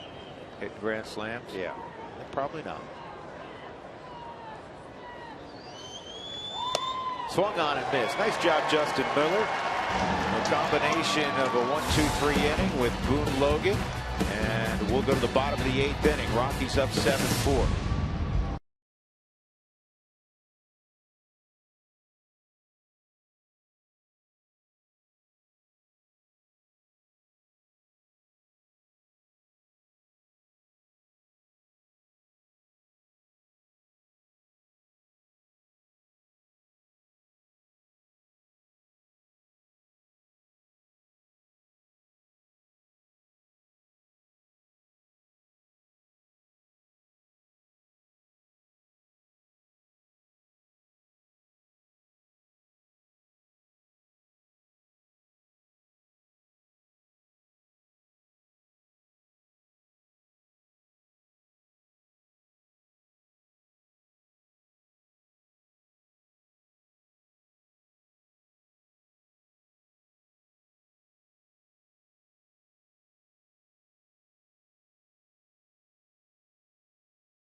On Root Sports is brought to you by Southwest Airlines. Book your low fare now at southwest.com.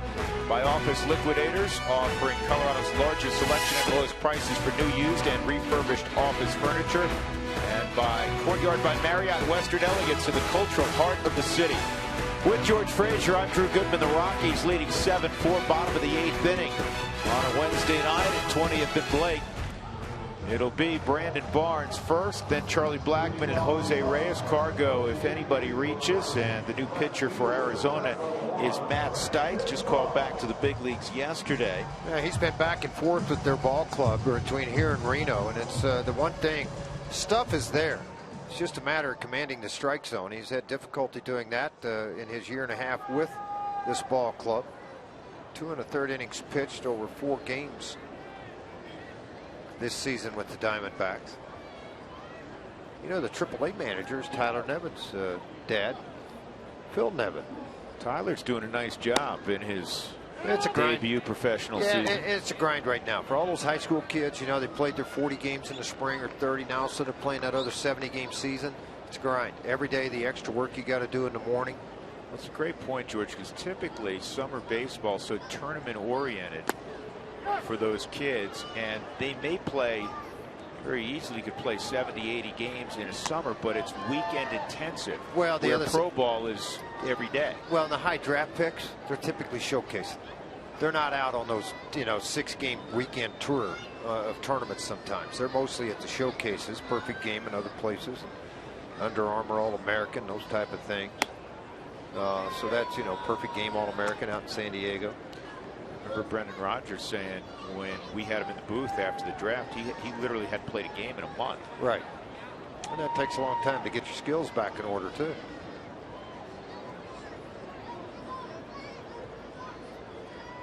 The draft is a really funny thing. It really is. Brandon Barnes is going to fly out to right. And I'm pretty good friends, so I feel like I have some knowledge. Friends with a lot of scouting directors, not just Bill Smith. But you just don't know. I mean, you're holding a radar gun. You got a stopwatch. You're reading the numbers. You're doing the sabermetrics, ground out, fly ball rate, strikeout rate, walk rates. You're watching these young kids, and then you just don't know how long it's going to take them, and if they will get to the big league level. Inexact science. It's all about projection, projection, projection, and whenever you're talking about projecting a guy 4, 5, 6 years down the road, you're going to make, I don't even call them mistakes. They're just going to be guys, a lot of guys that don't make it. And then there's going to be guys like Christian Bergman. You go, wow, 20-something round draft pick, didn't get here until he's 27, 28 years old, and has pitched very well. Brooks Brown, 29. Yeah, Blackmon with 3 hits. Is this number 4? No.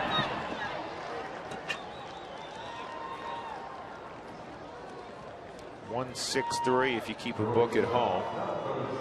And with 2 outs, Jose Reyes will come up. He's got 2 hits and a walk tonight. Well, he squared up, but I think this is all by accident. He just deflected it to the shortstop.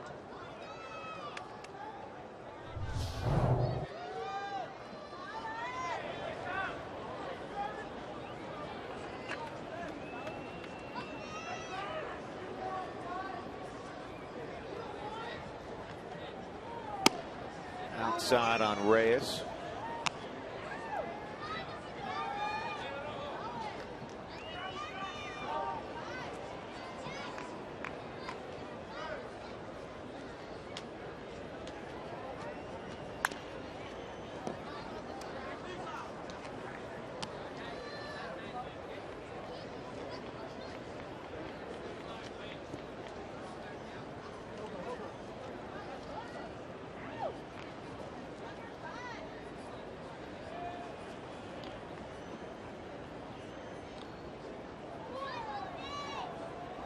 One to Reyes, and that's boy, that got him in the face, didn't it? Did it get him in the face or off the glove? That did get him in. Man, he got the leather up on it. Wow. I'll tell you what, that would have really hurt. That'll be a base hit. I don't know if it hit something. It may have hit a spike mark and hopped up on Jake Lamb. Well, you say stay down on the ball, then you get something like that. Where you just kind of self-defense, slap it down mode. He just fell backwards and it popped right out of the top of the glove, and Reyes at first base. For Lamb, it's his 7th error of the year. It's a hit. Oh, they gave him a hit? Yeah. Okay. So here's Cargo.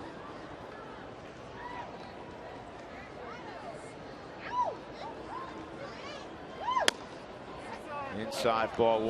Guess what our Jimmy John's delivery of the game is. Bases loaded. Slider hung over the plate. Cargo demolished it. Second grand slam of the year. Fourth of his career. And for Cargo, it gave the Rockies this 7-4 lead they're enjoying. Got tied up there 1-1.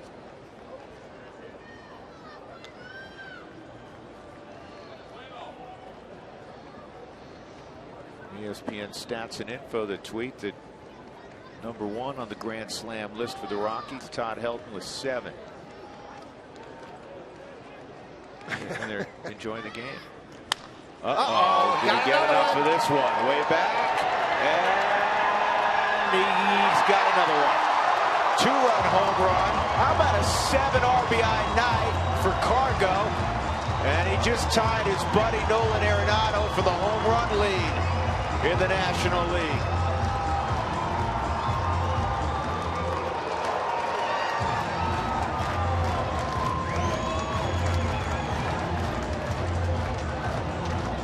Boy, is this fun to watch when this man gets hot. And he is hot. George, the crazy thing is, by his standards, he didn't even get that. He hit that toward the end of the bat. He did. Just enough, though.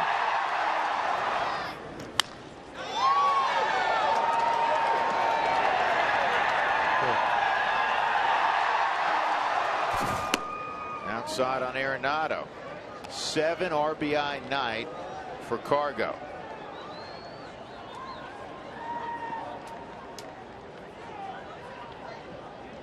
It's the 5th time this year Cargo's hit 2 in a game. 15th time in his career. Arenado with a line drive up the middle for a base hit.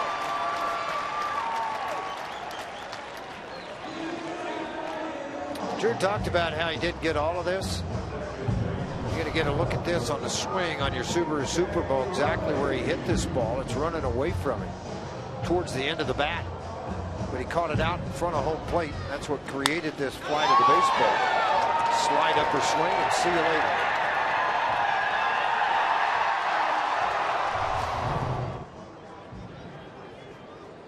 It's a new career high, by the way, for RBIs with 7 tonight. The day he hit 3 in Cincinnati. Yes, I do.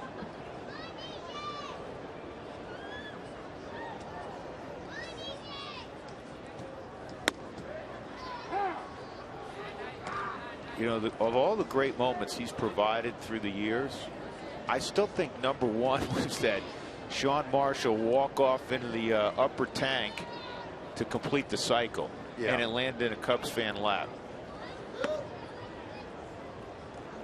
The Giants tried to get back into it. Kershaw, 7 2/3, 3 hits, a run with 12 strikeouts.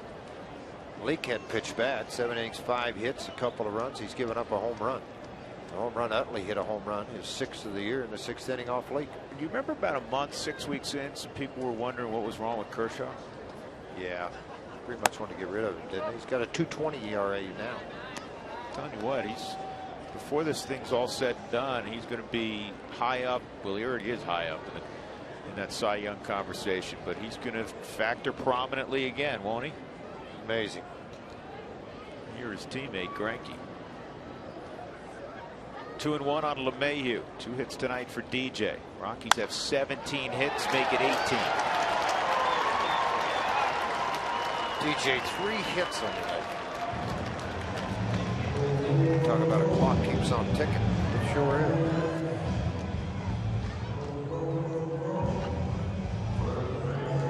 Right now, Chappelle saying, "Son, you got to wear it because we got." Well, they got a right-hander coming up, warming up out there in the bullpen. It may be AJ Schugel, the youngster I'm talking about. It is AJ.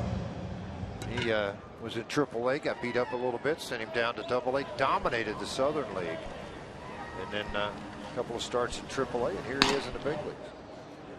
Thought they may let him make let him come in, get the an last appearance out. at Coors Field. He's heated up, let him do it. Now he may want to wait and bring him in to face Hundley, the right-hander. And facing the left-handed Paulson. That's 2 outs, so we'll see. What base hit? Yeah. I'm thinking positive for Ben here. Yeah, absolutely. I did that last time. He came up with a base hit. Got a hit in each of his last 2 at bats. He was my fishing buddy when he was in Tulsa. Inside, 2-0.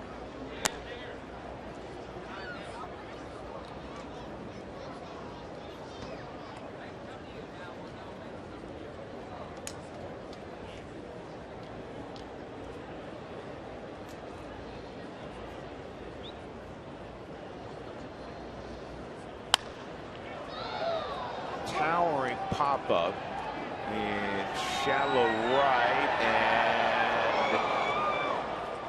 and it was caught. Now, who caught it? Was it? I'm not sure. Who did catch that? Was it Lamb or Gosselin?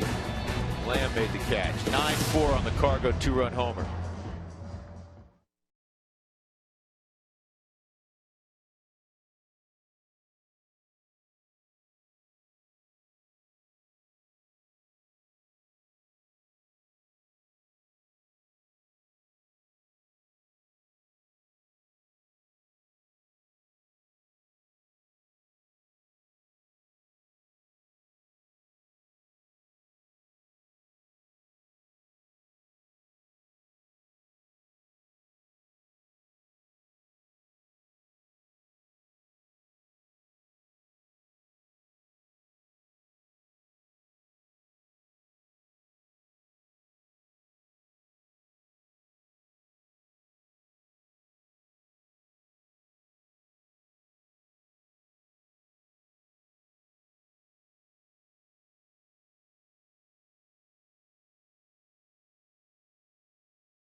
RBIs for number 5. We head to the top of the 9th. That means the Toyota post-game show is coming up.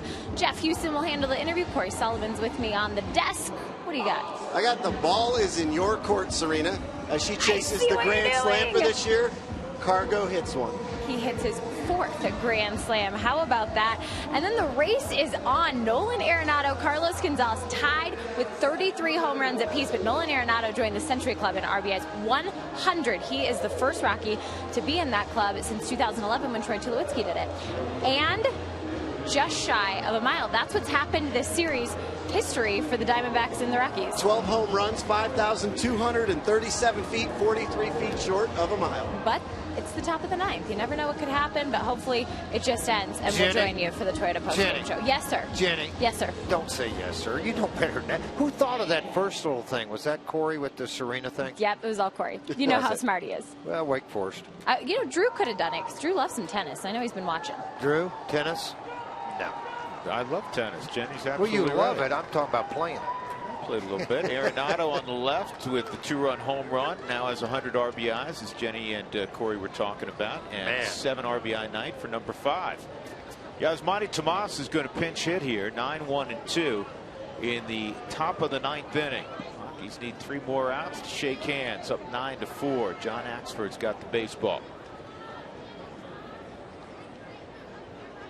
I think they remained with Miller in the ball game because the save situation disappeared and they're up by 5, so they let Miller stay in the ball game. They both got beards. They're both 6'5". You're right. That is Justin Miller. And they both have numbers in the 60s.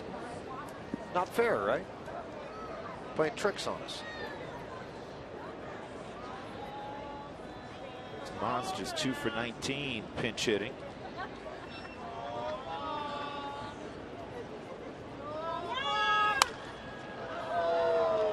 Kershaw now 8 innings, 13 punch-outs.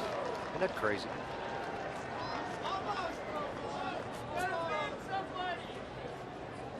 This would be a nice win for the Rockies. The long ball, your 2 cornerstones with Gonzalez and Arenado driving in a majority of the runs, of the 9 runs. Cargo, as you mentioned, 7 RBIs now. Good slider, and Yasmani Tomas a strikeout victim. Miller's faced 3 hitters. He has struck 2 of them out. That'll bring up Ender Inciarte. See, the late move on that slider, Tomas to swing out over the top of it. Backup slider, one of the best. If you could perfect a backup slider, you'll make a lot of money. That's hard to do, but you take advantage of it. First out here in the 9th inning.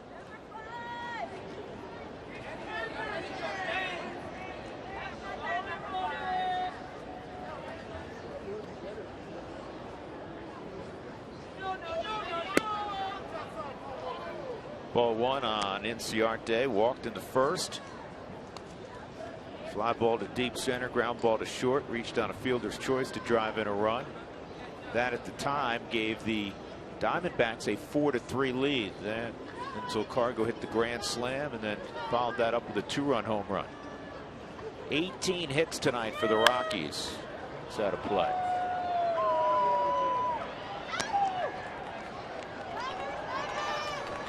Well, if Kershaw holds up and the Dodgers win that ball game, they're leading 2-1 at Dodger Stadium. You're going to have a hacked off Giant team here the next 4 nights. Catching Bumgarner on Sunday. Isn't that the matchup? Heston will start tomorrow. I'll tell you what, this ball's going to be an easy play. Ben Paulson waiting. It's going to be fun. Obviously, the Rockies not where they want to be. But one thing we've learned about this club, they play hard for 9 innings, and they're going to rise to the occasion when the Giants arrive here tomorrow night. Looking forward to that series.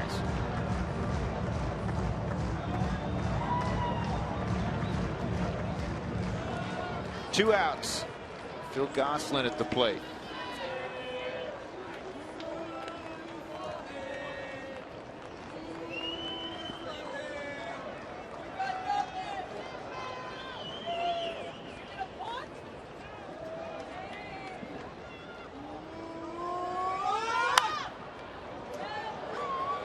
Cargo's going to come flying over, and Paulson's going to chase it, but nobody has a play.